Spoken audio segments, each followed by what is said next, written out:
വചനത്തിലേക്ക് നോക്കുന്നതിന് മുമ്പായിട്ട് നമുക്ക് കർത്താവിനെ തന്നെ നോക്കി ഒരു വാക്ക് പ്രാർത്ഥിക്കാം. സ്നേഹം നിറഞ്ഞ പിതാവേ യേശുവേ, അവിടുത്തെ നിറഞ്ഞ സാന്നിധ്യത്തിനായിട്ട് ഞങ്ങൾ ഇങ്ങനെ സ്തുതിക്കുന്നു. ആദ്യവും അന്തവുമായിട്ടുള്ള അൽഫയും ഒമേഗയായിട്ടുള്ള അവിടുത്തെ മുമ്പാകെ ഞങ്ങൾ എന്തുള്ളു കർത്താവേ. നിത്യനായ അവിടുത്തെ മുമ്പാകെ ഞങ്ങൾ വെറും പുഴുക്കളാണല്ലോ കർത്താവേ. എങ്കിലും ഞങ്ങളെ ഓർക്കുവാനും സ്നേഹിപ്പാനും ഞങ്ങൾ ഇത്രയേറെ കരുതുവാനും കർത്താവ് ഞങ്ങൾക്കായിട്ട് സുപുത്രനെ അയച്ചു തന്ന പിതാവിൻ്റെ സ്നേഹം യേശുവേ, അവിടുത്തെ ഞങ്ങൾക്കായിട്ട് എല്ലാമായി തീർന്നല്ലോ. അവിടുത്തെ സ്നേഹത്തിന് മുമ്പാകെ ഞങ്ങൾക്ക് ജീവനുള്ള യാഗമായിട്ട് താഴ്ത്തി ഏൽപ്പിക്കുന്നു. കർത്താവെ, ഞങ്ങളെ അങ്ങ് പ്രത്യേകം കർത്താവ് അവിടത്തേക്ക് തരുന്നു. ഞങ്ങൾക്കുള്ളതെല്ലാം യേശുവേ അവിടുത്തെ യാഗപീഠത്തിന് മുമ്പാകെ വെക്കുന്നു. കർത്താവെ, എൻ്റെ ഇഷ്ടമൊന്നും വേണ്ട, അവിടുത്തെ ഇഷ്ടം മാത്രം മതിയെന്ന് ഞങ്ങൾ പറയട്ടെ. അതെ കർത്താവെ, ഞങ്ങളെത്തന്നെ സമ്പൂർണ്ണമായിട്ടും താഴ്ത്തുന്നു, ഒരു പൂജ്യമായിട്ട് സീറോമായിട്ട് താഴ്ത്തുന്നു. അവിടുത്തെ രക്തത്താൽ ഞങ്ങൾ ഓരോരുത്തരെയും കഴുകണം, സ്നേഹത്താൽ അളവില്ലാതെ നിറയ്ക്കണം. ആത്മാവിന് വലിയൊരു വ്യാപാരം ഞങ്ങളുടെ ഇടയിലേക്ക് അയക്കണമേ കർത്താവെ. ഞങ്ങൾക്ക് അവിടുത്തെ വചനം പ്രകാശിപ്പിച്ചു തരണം. അവിടുത്തെ മുഖപ്രകാശത്തിൽ തന്നെ ഇരുന്ന് കർത്താവെ അവിടുത്തെ വചനം പഠിക്കുവാൻ ഞങ്ങളെ സഹായിക്കണമേ കർത്താവെ. അല്ലെങ്കിൽ കർത്താവ് ഞങ്ങൾ ഇരുട്ടത്തിരുന്ന് വായിക്കുന്നത് പോലെ ഒന്നും മനസ്സിലാവത്തില്ലല്ലോ കർത്താവെ. അത് ഞങ്ങളുടെ ആത്മീയ കണ്ണിന് സ്ട്രെയിൻ ആണെന്നുള്ളത് മാത്രമല്ലാതെ കർത്താവ് അതുകൊണ്ടൊന്നും പ്രയോജനമില്ലല്ലോ. അവിടുത്തെ മുഖ തേജസ്സിൻ്റെ വെളിച്ചം, അതെ കർത്താവ്, അതാണ് വചനം വായിക്കാനുള്ള ഏറ്റവും വലിയ ലൈറ്റ്. അത് തന്നെ ഞങ്ങൾക്ക് നൽകണമെന്ന് പ്രാർത്ഥിക്കുന്നു. അതിനായിട്ട് ഞങ്ങൾ പിന്നെയും താഴ്ത്തി ഏൽപ്പിക്കുന്നു. അതിവിശുദ്ധ സ്ഥലത്തേക്ക് കർത്താവെ, ഞങ്ങളുടെ ജഡമാകുന്ന തിരശ്ശീലയെ ചീന്തി അതിവിശുദ്ധ സ്ഥലത്തേക്ക് വന്ന് കർത്താവെ അവിടുത്തെ മുഖ തേജസ്സിൻ്റെ വെളിച്ചത്തിൽ അവിടുത്തെ വചനത്തെ കാണുവാൻ കർത്താവെ, ആ വചനമാകുന്ന കണ്ണാടിയിൽ അവിടുത്തെ തേജസ് കണ്ട് രൂപാന്തരപ്പെടുവാൻ ഞങ്ങൾ ഓരോരുത്തരെയും സഹായിക്കണം. അവിടുത്തെ പുണ്യനാമത്തെ മഹത്വപ്പെടുത്തണം. ഞങ്ങൾ കുറയണം, അവിടുന്ന് വളരണമില്ല. യേശു കർത്താവിനെ വിലയേറിയ മാതിരിയുള്ള നാമത്തിൽ തന്നെ. ആമീൻ, ആമീൻ, ആമീൻ, ആമീൻ. നമ്മൾ വെളിപാട് പുസ്തകം 22 അധ്യായത്തിന്റെ 4-ാമത്തെ വാക്യം വരെ എത്തി. 4-ാമത്തെ വാക്യത്തിൽ നമുക്ക് അങ്ങോട്ട് മുമ്പോട്ട് പോകാനൊക്കുന്നില്ലായിരുന്നു. എനിക്ക് തോന്നുന്നു 1-2 ആഴ്ചയായിട്ട് നമ്മൾ 4-ാമത്തെ വാക്യത്തിൽ സ്റ്റക്കായിട്ടിരിക്കുവാണ്. നമ്മൾ പറയാറുണ്ട്, ചില ഇടങ്ങളിലൊക്കെ ഈ ഓയിൽ ഫീൽഡ്സ് ഒക്കെ കുഴിച്ചെടുക്കുന്നവര് ചിലയിടങ്ങളിൽ നിന്നൊക്കെ അവർ കൂടുതലായിട്ട് കുഴിച്ചെടുക്കാൻ കാണും. അപ്പോൾ അതുകൊണ്ട് ചിലയിടങ്ങളിൽ അവർ കൂടുതൽ എക്സ്പ്ലോർ ചെയ്യേണ്ടതായിട്ടുണ്ട് എന്ന് പറയുന്നത് പോലെ ദൈവവചനത്തിൻ്റെ ആഴത്തിലുള്ള ഖനി നമുക്കറിയാം. അതിൻ്റെ സന്ദർഭമൊക്കെ പുതുതായിട്ട് ജോയിൻ ചെയ്യുന്ന ചില സൗകര്യങ്ങളൊക്കെ ഉണ്ട്. നമുക്ക് എല്ലാവർക്കും അതിൻ്റെ സന്ദർഭമൊക്കെ അറിയാം. വെളിപാട് പുസ്തകം എന്ന് പറയുമ്പോൾ തന്നെ അവസാന കാലത്തെക്കുറിച്ചുള്ള ഒരു പ്രവചന പുസ്തകമാണെന്നുള്ള കാര്യം അറിയാം. അവിടെ കർത്താവിൻ്റെ വരവ് ഏറ്റവും അടുത്ത് കഴിഞ്ഞിരിക്കുന്നു. നമ്മളിപ്പോൾ അവസാന അധ്യായം എത്തി. കർത്താവിൻ്റെ വരവ് ഏറ്റവും അടുത്തു. എതിർ ക്രിസ്തു വെളിപ്പെടാൻ പോകുന്നു. മഹോപദ്രവം വരാൻ പോകുന്നു. അതിനുശേഷം കർത്താവിൻ്റെ 2-ാമത്തെ വരവ്, ആർമഗദോൻ യുദ്ധം, കർത്താവ് അതിൻ്റെ സഹസ്രാബ്ദ വാഴ്ച ആരംഭിക്കുന്നു. കർത്താവിൻ്റെ വ്രതന്മാർക്ക് പ്രതിഫലം നൽകുന്നു, ശിഷ്യന്മാർക്ക്, ദൈവമക്കൾക്ക് പ്രതിഫലം നൽകുന്നു. 1000 വർഷം അതിനനുസരിച്ച് കർത്താവിൻ്റെ കൂടെ നമ്മൾ ആ ഒരു പ്രതിഫലം വാങ്ങി ഏതൊരളവിൽ കർത്താവിനോട് നമ്മൾ അടുത്തിരിക്കുന്നു, ആ ഒരളവിൽ കർത്താവിൻ്റെ കൂടെ നമ്മൾ വാഴുന്നവരായിട്ട് തീരുന്നു. We are reigning with Christ, we are ruling with Christ in that 1000-year millennial reign. അതിനുശേഷം 1000 വർഷക്കാലം ഭരണത്തിന് ശേഷം, അതുവരെ 1000 വർഷക്കാലം തടവ് പുള്ളിയായിട്ട് ആരായിരുന്നു ഉണ്ടായിരുന്നേ 1000 വർഷക്കാലം? സാത്താൻ. Devil was bound in that abyss. ആഴമുള്ള അഗാധത്തില് സാത്താനെ ബന്ധിച്ചിരിക്കുകയായിരുന്നു. അപ്പോൾ 1000 വർഷക്കാലത്തിന് ശേഷം അവനെ തുറന്നു വിടുന്ന രംഗമൊക്കെ നമ്മൾ വെളിപാട് 20-ാം അധ്യായത്തിൽ കാണുന്നുണ്ട്. അവൻ വീണ്ടും ഭൂമിയിലുള്ള അന്നത്തെ ജനങ്ങളെയൊക്കെ വഞ്ചിച്ച് ദൈവത്തിനെതിരെ തിരിക്കുന്നതും സ്വർഗത്തിൽ അഗ്നി വന്ന് അവരെ ദഹിപ്പിക്കുന്നതൊക്കെ നമ്മൾ വെളിപാട് 21:9 നമ്മൾ വായിച്ചു. അതിനുശേഷം 10-ാമത്തെ വാക്യത്തിൽ പിശാചിന്റെ അന്തിമ സ്ഥാനം, final destination of the devil എവിടെയാണ് നമ്മൾ കാണുന്നത്? വെളിപാട് 20-ാമത്തെ വാക്യത്തിൽ അത് തീപ്പൊയ്കയിലാണ്. തീപ്പൊയ്കയിൽ അവന് അപ്പുറം ഇപ്പുറമുള്ള 2 പേരുണ്ട്, എതിർ ക്രിസ്തുവും കള്ളപ്രവാചകനും. ആ തീപ്പൊയ്കയിലേക്ക് അവനെ പ്ലും പറഞ്ഞ് തള്ളിയിടുന്ന കാര്യമൊക്കെ നമ്മളവിടെ കാണുന്നു. അപ്പോൾ അതിനുശേഷം അവനിൽ പ്രിയം വെച്ചിരിക്കുന്നവർ എന്ന് പറഞ്ഞാൽ പിശാചിൽ പ്രിയം വെച്ചിരിക്കുന്നവരെല്ലാവരും, അതായത് ജീവന്റെ പുസ്തകത്തിൽ പേര് കാണാത്ത എല്ലാവരെയും അതേ തീപ്പൊയിലേക്ക് തള്ളിയിടുന്ന ഒരു കാര്യം നമ്മൾ കാണുന്നുണ്ട്. ഇപ്പോൾ പിശാചിൽ യേശുവിൽ പ്രിയം വെച്ചിരിക്കുന്നവർ എന്ന് നമ്മളൊരു പ്രയോഗം നമ്മൾ പൗലോസ് പറയുന്നത് നമ്മൾ 2 തിമോത്തിയോസ് 4:7 കാണുന്നുണ്ട്. കർത്താവിന്റെ പ്രത്യക്ഷതയിൽ പ്രിയം വെച്ചിരിക്കുന്നവർ എന്ന് പറയുന്നത് പോലെ.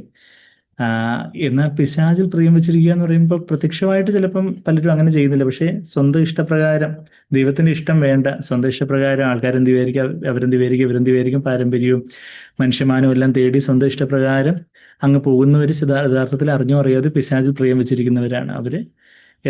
അവര് ഈ പിശാചായിരിക്കുന്ന തീപ്പൊയ്കയിലേക്ക് അവർ തള്ളിയിടപ്പെടും. ജീവന്റെ പുസ്തകത്തിലെ പേര് എഴുതിയിട്ടില്ലാത്തവരേവരും അങ്ങനെ ആയിരിക്കും എന്നൊക്കെ നമ്മൾ വെളിപാട് 20:15 വായിച്ചിട്ട് വെളിപാട് 21-ാം അധ്യായത്തിലെ കർത്താവിന് വേണ്ടി ഒരുക്കപ്പെട്ട കാന്തയെ നമ്മൾ കാണുകയാണ്. പുതിയ ആകാശവും പുതിയ ഭൂമിയും, new heavens and the new earth. ഇപ്പോൾ ഉള്ള ഭൂമിയെല്ലാം അഴിഞ്ഞു പോയി, പിന്നെ പുതിയ ആകാശവും പുതിയ ഭൂമിയാണ്.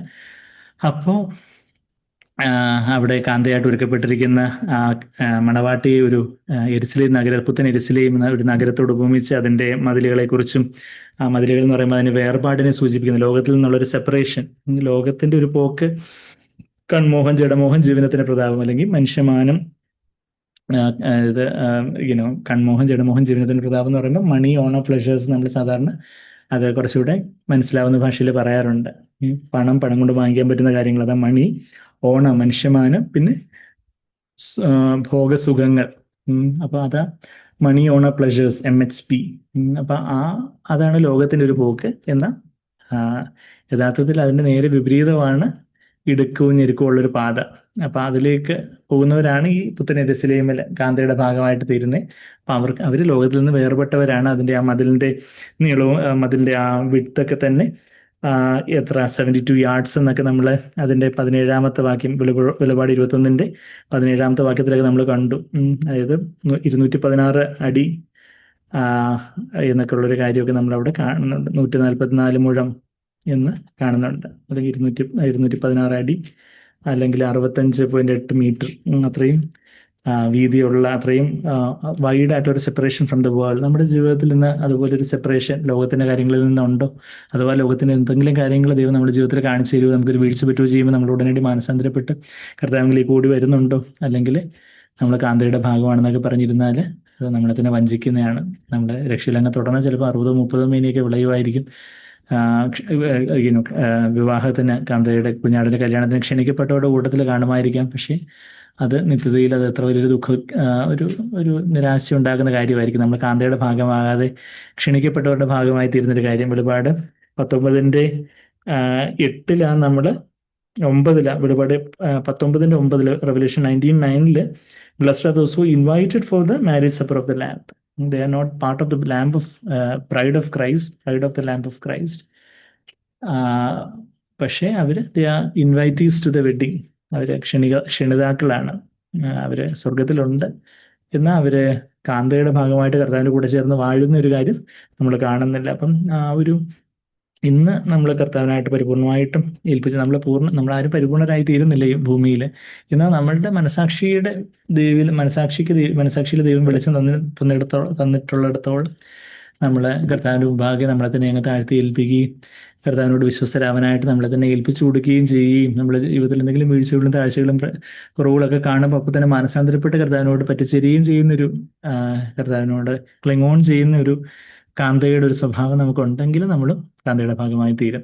നമുക്ക് ഉള്ള വെളിച്ചത്തിനനുസരിച്ച് നമുക്ക് ഒരുപക്ഷെ ബാക്കി വേറെ ഒരുപാട് നമ്മളെക്കാട്ടിൽ ഒത്തിരി വെളിച്ചമുള്ള വിശുദ്ധന്മാരായിട്ടുള്ള സഹോദരങ്ങൾ കാണും. അവരുടെ അത്രയും നമുക്ക് വിശുദ്ധിയോ കാണത്തില്ല. പക്ഷെ നമുക്കുള്ള വെളിച്ചത്തിനൊത്തവണ്ണം നമ്മൾ വിശ്വസ്തരാണോ എന്നുള്ള കാര്യം മാത്രമേ കർത്താവ് ചോദിക്കുന്നുള്ളൂ.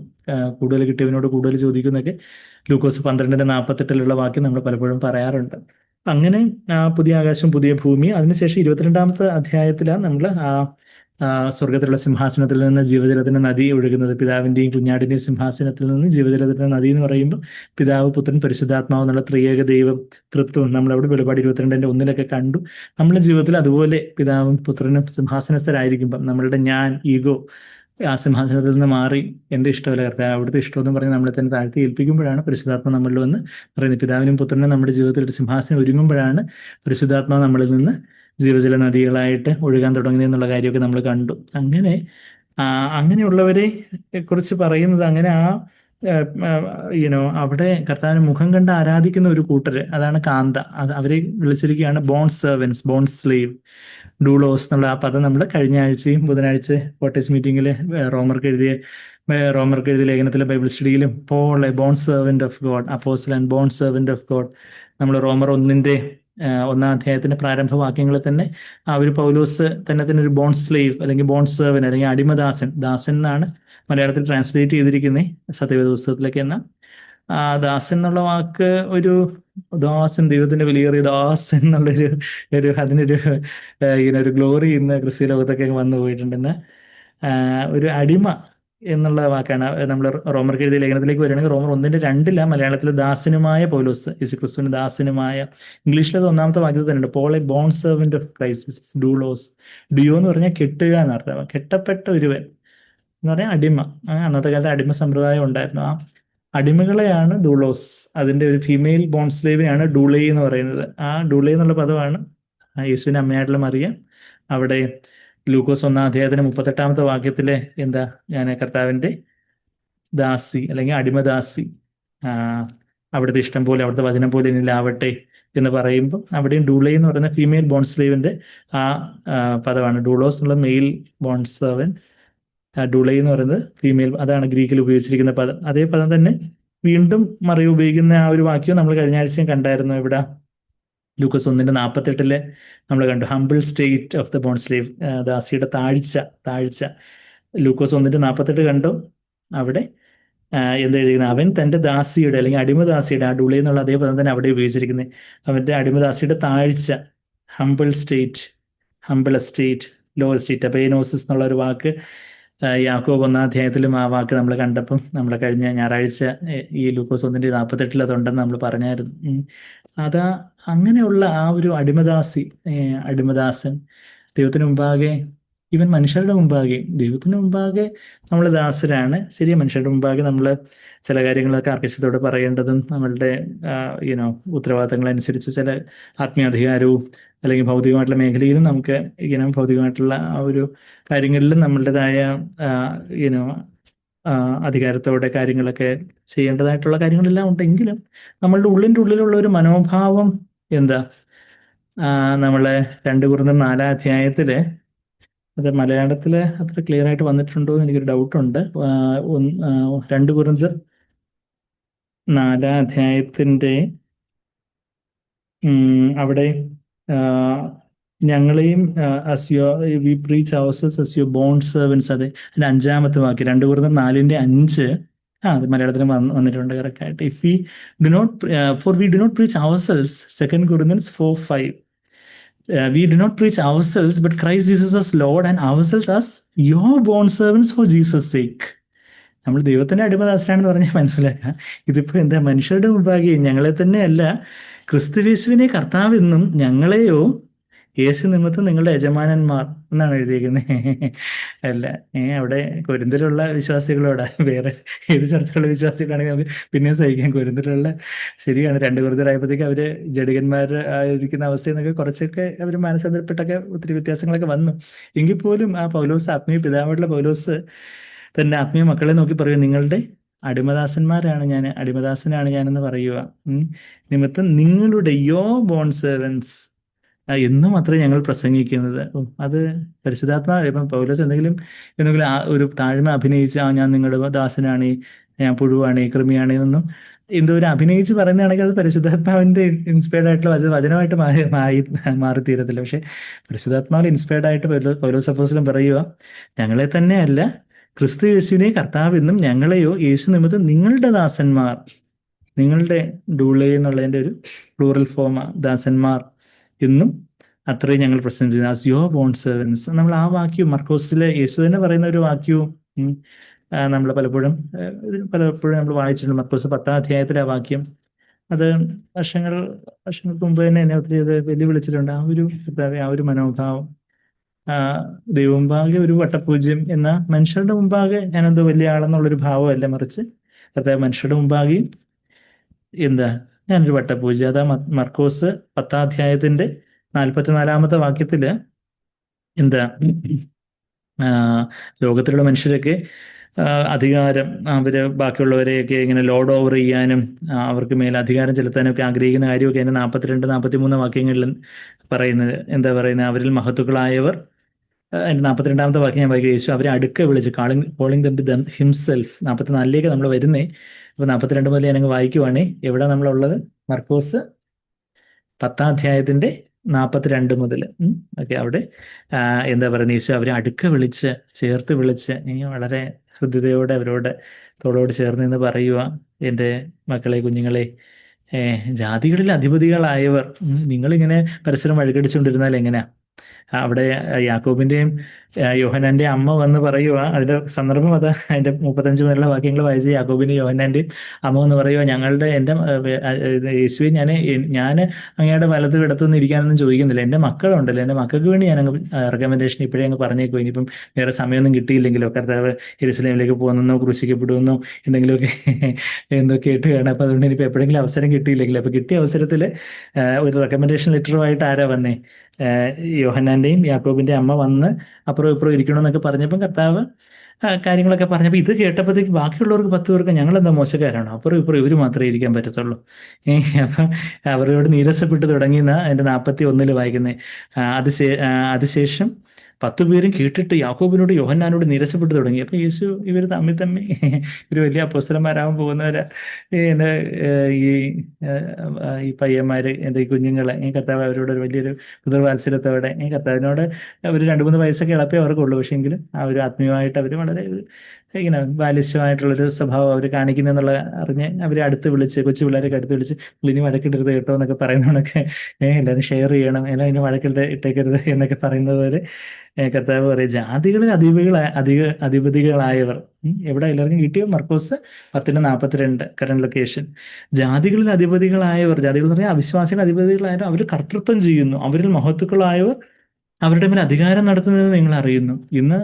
എന്നാൽ ക്രിസ്തീയ എന്ന് പറയുന്ന ആൾക്കാരിൽ ഇന്നലെ നിർഭാഗ്യവശാൽ ഒരു യൂട്യൂബ് വീഡിയോ കണ്ടു, നിങ്ങൾ ചിലപ്പം കണ്ടു കാണുമായിരിക്കും. ഏതോ ഒരിടത്ത് സഭയെന്ന് പറയാനൊന്നും പറ്റത്തില്ല, ഏതോ ഒരു കൂട്ടത്തിലെ ഒരു പാസ്റ്റർ എന്ന് പേരെടുത്തുള്ള ഒരാള് എന്തുവാ പുള്ളി പറയുക, ഇന്ന് സ്തോത്രകാഴ്ച എടുക്കുന്നില്ല, അപ്പോൾ ആൾക്കാർ സന്തോഷിച്ചാണ്. പക്ഷെ അതിന് പകരം എല്ലാവരും പേഴ്സ് തുറക്കാൻ, നിങ്ങൾ ചിലപ്പോൾ അത് യൂട്യൂബിൽ കണ്ടു കാണാം. അതിൻ്റെ താഴെ വരുന്ന കമൻസ് കണ്ട് ഇതൊക്കെ യേശുവിൻ്റെ പേരിൽ ഇങ്ങനെയൊക്കെ ചെയ്യുന്നവർ ദൈവം എന്താ ചെയ്യേണ്ടത് എന്നുള്ള കാര്യം.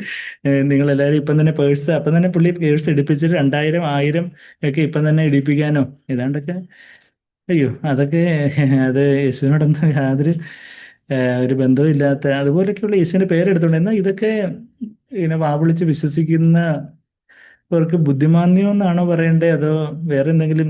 അവർക്ക് ഇനിയിപ്പം വല്ല ഈ നമ്മുടെ സൈക്കോളജി ഇന്റലക്ച്വൽ അസസ്മെന്റ് നടത്തുമ്പോൾ, അവർക്ക് എന്താ IQ അസസ്മെന്റ് നടത്തുമ്പോൾ ഇവർക്ക് എന്തെങ്കിലും ബുദ്ധിമാന്യമുള്ള കുഞ്ഞുങ്ങൾക്ക് പോലും ഇതുപോലുള്ളത് യേശുവായിട്ട് യാതൊരു ബന്ധമില്ലെന്ന് മനസ്സിലാവും. പക്ഷേ അവിടെ നിൽക്കുന്ന പലർക്കും ഇദ്ദേഹത്തിന് വലിയ ഫോളോയിങ് ഒക്കെ കാണുമായിരിക്കും, അറിയത്തില്ല. എന്നാൽ ഇതെല്ലാം അനുസരിച്ചുകൊണ്ട് അവിടെ ആൾക്കാർ ഈ പോക്കറ്റിൽ നിന്ന് പേഴ്സ് എടുത്ത് 1000, 2000 ഒക്കെ പുള്ളിക്ക് കൊടുക്കാൻ വേണ്ടി, അങ്ങനെ ഈ ഇത് പോക്കറ്റ് അടിയെക്കാട്ടില് കഷ്ടമായിട്ടുള്ള കാര്യങ്ങളും അങ്ങനെയൊക്കെയാണ് യേശുവിൻ്റെ പേരിൽ ഓരോരുത്തടുത്ത് നടക്കുന്നത്. അങ്ങനെയൊക്കെയുള്ള പകൽക്കൊള്ളകളാണ് നടക്കുന്നത്. അതൊക്കെ ശരിയും അതും യേശു പറഞ്ഞ ഈ ഒരു വാക്യങ്ങളുമായിട്ട് എന്തുവാ അതെന്തെങ്കിലും തമ്മിൽ ബന്ധം പോലും ഇല്ല. അപ്പോൾ യഥാർത്ഥത്തിൽ വചനമൊന്നും വായിക്കുവോ, യേശുവിനോട് യാതൊരു എന്തെങ്കിലും ഒരു വചനത്തോടോ? ഇപ്പൊ ഇതുപോലുള്ള കൂട്ടങ്ങളിൽ പോകുന്നവരും എന്തെങ്കിലും അനുഗ്രഹം കിട്ടാനും 1000 കൊടുത്താൽ 10,000 ദൈവം തരും എന്നുള്ള പ്രതീക്ഷയിൽ പോയി ഇങ്ങനൊക്കെ തലവെച്ച് കൊടുക്കുന്നവരായിരിക്കും. They deserve to be deceived എന്ന് സാക്പിനം പേർ പറയുന്നത് പോലെ, because they do not read the word of God. വചനം വായിക്കാതെ വചനത്തിൽ എഴുതിയിരിക്കുന്ന യേശുവിനെ അറിയാതെ, വചനം ഉണ്ടായിട്ടും അതിനെ കക്ഷത്തിൽ വെച്ചുകൊണ്ട് നടക്കും, പക്ഷെ വചനം വായിക്കാതെ ആ വചനത്തിലുള്ള യേശുവിനെ അറിയാതെ ഇങ്ങനെയുള്ള കള്ളപ്രവാചകന്മാരെ കൊണ്ട് അവര് അവര് വഞ്ചിക്കപ്പെടാൻ അവർക്ക് അർഹതയുണ്ടെന്ന് വെച്ചാൽ they deserve to be deceived, because അവര് ദൈവത്തിന്റെ വചനത്തെ അവർക്കറിയാവുന്ന ഭാഷയിൽ ദൈവം എഴുതി കൊടുത്തിട്ടും വായിക്കുന്നില്ല, യഥാർത്ഥത്തിലുള്ള യേശു എന്താ പറയുന്നത് എന്നുള്ള കാര്യം വായിച്ച് മനസ്സിലാക്കുന്നില്ല. ഈ കള്ളപ്രവാചകന്മാരെ തിരിച്ചറിയുന്നില്ലെന്നുണ്ടെങ്കിൽ അവർ വഞ്ചിക്കപ്പെടാൻ തന്നെ യോഗ്യരാണെന്ന് തന്നെ പറയണം. ഞാൻ പറഞ്ഞതെന്ന് വെച്ചാൽ യേശു പറയുന്ന ആ ഒരു ദൈവരാജ്യത്തിന്റെ അധികാരവും ഭൗതികമായിട്ടുള്ള ഇതുപോലുള്ള ജാതികളുടെ അധികാരമൊക്കെ എത്ര വ്യത്യാസമാണെന്നുള്ള കാര്യം കർത്താവ് പറഞ്ഞു വരുന്നത്. അത് ഞാൻ ഈ മർക്കോസ് 10:42 പറയുന്നത്. നമ്മൾ എവിടുന്ന് ഇങ്ങോട്ട് വന്നേ? ബോൺ സെർവൻ, ബോൺ സ്ലേവ്, ഡൂളോസ്. നമ്മൾ ബോൺ സ്ലേവ് ആകുന്നവരാണ് കർത്താവിനെ കാന്തയായിട്ട് കർത്താവിൻ്റെ കൂടെ മുഖം കണ്ട് ആരാധിക്കുന്നത് എന്നുള്ള കാര്യം നമ്മൾ പറഞ്ഞു വരുന്നില്ല. വെളിപ്പാട് 22:3 നമ്മൾ ഇങ്ങോട്ട് ചാടി വന്നതാണേ. അപ്പം അവിടെ അടുക്ക വിളിച്ച് കർത്താവ് പറയും, ജാതികൾ അധിപതികളായവർ അവരിൽ കർത്തൃത്വം ചെയ്യുന്നു, അവരിൽ മഹത്തുക്കളായവർ അവരുടെ മേൽ അധികാരം നടത്തുന്നു എന്ന് ഇന്ന് നിങ്ങൾ അറിയുന്നു. നിങ്ങൾക്ക് അറിയാതെ നിങ്ങളുടെ ഇടയിൽ അങ്ങനെ അരുത്. നിങ്ങളിൽ മഹാനാകുവാൻ ഇച്ഛിക്കുന്നവൻ എല്ലാം നിങ്ങളുടെ ശുശ്രൂഷക്കാരനാകണം. Shall be your servant. അത് കഴിഞ്ഞിട്ട് പറയും 44 നിങ്ങളിൽ ഒന്നാമനാകുവാൻ ഇച്ഛിക്കുന്നവൻ എല്ലാവർക്കും ദാസനാകണം.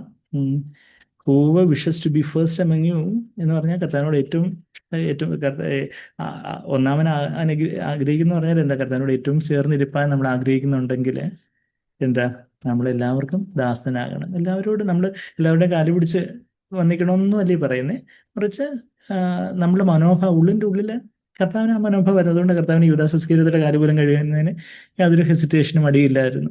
അതുപോലെ ഒരു മനോഭാവമായിരുന്നു കർത്താവിനെക്കാട്ടിലും ഇമ്പോർട്ടൻ്റ് ആയിട്ട് ശ്രേഷ്ഠത ഉള്ളവർ അല്ലെങ്കിൽ കൂടുതൽ പ്രാധാന്യമുള്ളവരായിട്ട് മറ്റുള്ളവരെല്ലാവരെയും കണ്ടു. ഫിലിപ്പർ 2:3 consider the other person is more important than your self. മറ്റുള്ളവർ നിങ്ങളെക്കാട്ട് കൂടുതൽ പ്രാധാന്യമുള്ളവരായിട്ട് കാണുക. ഭാര്യ ഭർത്താവിനെ, ഭർത്താവ് ഭാര്യയെ, കുഞ്ഞുങ്ങളെ അപ്പന്മാർ കുഞ്ഞുങ്ങളെ, സഹോദരങ്ങളെ, അങ്ങനെ നമ്മളങ്ങനെ മറ്റുള്ളവരെ കൂടുതൽ ശരിയാണ്. ചിലപ്പോൾ നമ്മൾ തിരുത്തേണ്ടതായിട്ടുണ്ട്. അപ്പനന്മാർ എന്ന നിലയിൽ ആത്മീയാധികാരത്തോടെ നമ്മൾ കുഞ്ഞുങ്ങളെയൊക്കെ തിരുത്തേണ്ടതായിട്ടോ അല്ലെങ്കിൽ കീഴുദ്യോഗസ്ഥരെ തിരുത്തേണ്ടതായിട്ടോ ശാസിക്കേണ്ടതായിട്ടോ ഒക്കെ പറഞ്ഞേക്കാം. പക്ഷെ അവിടെ ഒന്നും ഒരു ജഡത്തിന്റെ ഇരിച്ചില്ലാനല്ല, മറിച്ച് അവന്റെ കർത്തത്തിൽ നമുക്കത് ചെയ്യാൻ സാധിക്കും. അഥവാ എന്തെങ്കിലും അതിൽ ഒരു കോപത്തിന്റെ ലാഞ്ച വന്നാൽ നമ്മൾ ദൈവമുമ്പാകെ മാനസാന്തരപ്പെടുകയും ഇനിയിപ്പം ഒരു നല്ല മനസാക്ഷി ഇല്ലെങ്കിൽ അത് ക്ഷമ ചോദിക്കേണ്ടതായിട്ടുണ്ടെങ്കിൽ ക്ഷമ ചോദിക്കുകയൊക്കെ ചെയ്യാം.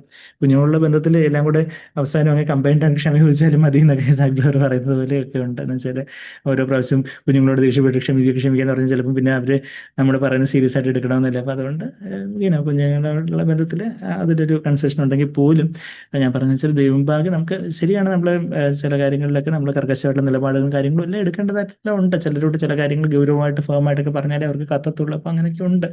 എങ്കിൽ പോലും നമുക്ക് ഉള്ളിൻ്റെ ഉള്ളിൽ നമ്മുടെ ആ ഒരു അനുബന്ധവാസന മനോഭാവം, അതാണ് നമ്മളിപ്പോൾ എവിടെയൊക്കെ 2 വാക്യം നിങ്ങൾ പ്രധാനമായിട്ട് കണ്ടു. 2 കൊരിന്ത്യർ 4:5 പിന്നെ മർക്കോസ് 10:44 എന്താ നമ്മൾ കണ്ടേ അവിടെ, you're bond slaves we have to be slave of all, എല്ലാവരുടെയും ദാസരായിരിക്കണം എന്നുള്ളൊരു കാര്യം. അപ്പം ആ ഒരു മനോഭാവം കർത്താവെ, ആ ഒരു യേശുവിന് അമ്മയായിട്ടുള്ള മറിയത്തിന് ആ ഒരു മനോഭാവം നമ്മൾ കണ്ടു.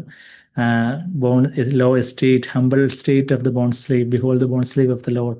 കർത്താവിൻ്റെ അടിമദാസിയുടെ കാഴ്ച അവൻ കണ്ട് കടാക്ഷിച്ചു എന്നൊക്കെ നമ്മളവിടെ ലൂക്കോസ് 1:38 47-48 ഒക്കെ വായിച്ചതൊക്കെ നമ്മൾ കണ്ടു. അപ്പം അങ്ങനെയുള്ളവരാണ് എന്താ, they will see his face. നമ്മൾ തിരിച്ചെങ്ങോട്ട് വരുന്നു? വെളിപാട് 22 അധ്യായത്തിലേക്ക് നമുക്ക് തിരിച്ചെത്താം. വെളിപാട് 22 അധ്യായത്തിന്റെ 4-ാമത്തെ വാക്യത്തിൽ അവർ അവന്റെ മുഖം കാണും, അവന്റെ നാമം അവരുടെ നെറ്റിയിലിരിക്കും. ആരാ കർത്താവിന് മുഖം കാണുന്നേ? അവർ എന്ന് പറഞ്ഞാല് ബോൺ സെർവൻസ്, അതാ ഈ അടിമദാസൻ. അവരാണ് കർത്താവിനെ ലാത്രോ ചെയ്യുന്നത്. അവിടെ ആരാധിക്കുമെന്ന് മലയാളത്തിൽ പറഞ്ഞിരിക്കുന്നു, ഇംഗ്ലീഷിൽ സെർവ് എന്ന് പറഞ്ഞിരിക്കുന്നു. നമ്മൾ ആ ഗ്രീക്കിലെ വാക്ക് ലാത്രോ എന്നുള്ള വാക്കിന് വേർഷിപ്പ് ആൻഡ് സെർവ് എന്നുള്ളൊരു അർത്ഥമാണ് ഉള്ളത്. വേർഷിപ്പ് എന്നും സെർവ് എന്നും, അത് ആരാധിക്കുന്ന ശുശ്രൂഷിക്കുന്ന അർത്ഥമുള്ള ലാത്രോ റോമർ 12:1 ഉപയോഗിച്ചിരിക്കുന്ന ആ ഒരു പദമാണ്. റോമിന്റെ 12:1 അതിന്റെ നൗൺ ഫോം ഉപയോഗിച്ചിരിക്കുന്നത്. ഇവിടെ അതിന്റെ വേർബൽ ഫോം ഉപയോഗിച്ചിരിക്കുന്നത്. ആ ഒരു പദമാണ് നമ്മളവിടെ കാണുന്നത്. Worship and serve, reasonable service of worship എന്നുള്ള വാക്കൊക്കെ NKJV ആ ട്രാൻസ്ലേഷൻ നമ്മൾ കാണുന്നത്. അപ്പം അതാ നമ്മളിവിടെ കാണുന്നത്. എന്താ, അങ്ങനെയുള്ളവരാണ് കർത്താവിനെ ആരാധിക്കുകയും ശുശ്രൂഷിക്കുകയൊക്കെ ചെയ്യുന്നത്. അവർ അവന്റെ മുഖം കാണും. ആ മുഖം കാണുന്നതിനെ കുറിച്ചൊക്കെ നമ്മൾ ഒരുപാട് വാക്യങ്ങളൊക്കെ പഴയ നിമിത്തത്തിൽ തന്നെ ദൈവം മോശയിലൂടെ ഇസ്രായേൽ ജനതയെ അനുഗ്രഹിക്കുമ്പം സംഖ്യാപുസ്തകം 6:23 മുതൽ 27-28 വരെയുള്ള വാക്യങ്ങളൊക്കെ നമ്മൾ കഴിഞ്ഞ അങ്ങാഴ്ച കോട്ടേജ് മീറ്റിംഗ് ആയിരുന്നു. കഴിഞ്ഞ അങ്ങാഴ്ച നമ്മൾ ഈ ബൈബിൾ സ്റ്റഡിയിൽ നമ്മൾ കണ്ടായിരുന്നു. അപ്പം സങ്കീർത്തനങ്ങളിലുള്ള ഒരുപാട് റെഫറൻസസ് നമ്മൾ കണ്ടു. എന്തൊക്കെയാ, ഞാൻ അതിലേക്കൊന്നും പോകുന്നില്ല. അതെല്ലാവരുടെയും നിങ്ങളുടെ നോട്ട്ബുക്സിൽ ആ റെഫറൻസസ് ഒക്കെ ഉണ്ടെന്നാണ് എൻ്റെ വിശ്വാസം. എന്താ, കർത്താവിൻ്റെ മുഖപ്രകാശം എനിക്ക് അരുളി ചെയ്യണമേ എന്ന് പറയുന്ന ആ ഒരു സങ്കീർത്തനക്കാരൻ്റെ ഒരു ദാഹം, അവിടെ അത്രയും റെഫറൻസ് പറയുന്നൊരു കൂട്ടത്തിൽ ഞാൻ യഥാർത്ഥത്തിൽ മെയിനായിട്ട് പറയാൻ ഉദ്ദേശിച്ച റെഫറൻസ് പറയാൻ വിട്ടുപോയി. അത് പിന്നീട് മീറ്റിംഗ് കഴിഞ്ഞപ്പോൾ ഞാൻ ഓർത്ത്, ശരിക്കും പറയാം ആ റെഫറൻസിൽ നിന്നായിരുന്നു ഞാൻ എല്ലാ റെഫറൻസും പറയാൻ ഉദ്ദേശിച്ചത്. പക്ഷെ ആ റെഫറൻസ് പിന്നെ സമയം അങ്ങ് അതിക്രമിച്ചതുകൊണ്ട് ആയിരിക്കും. ആ റെഫറൻസ് ഏതാണെന്ന് വെച്ചാൽ സങ്കീർത്തനം 119.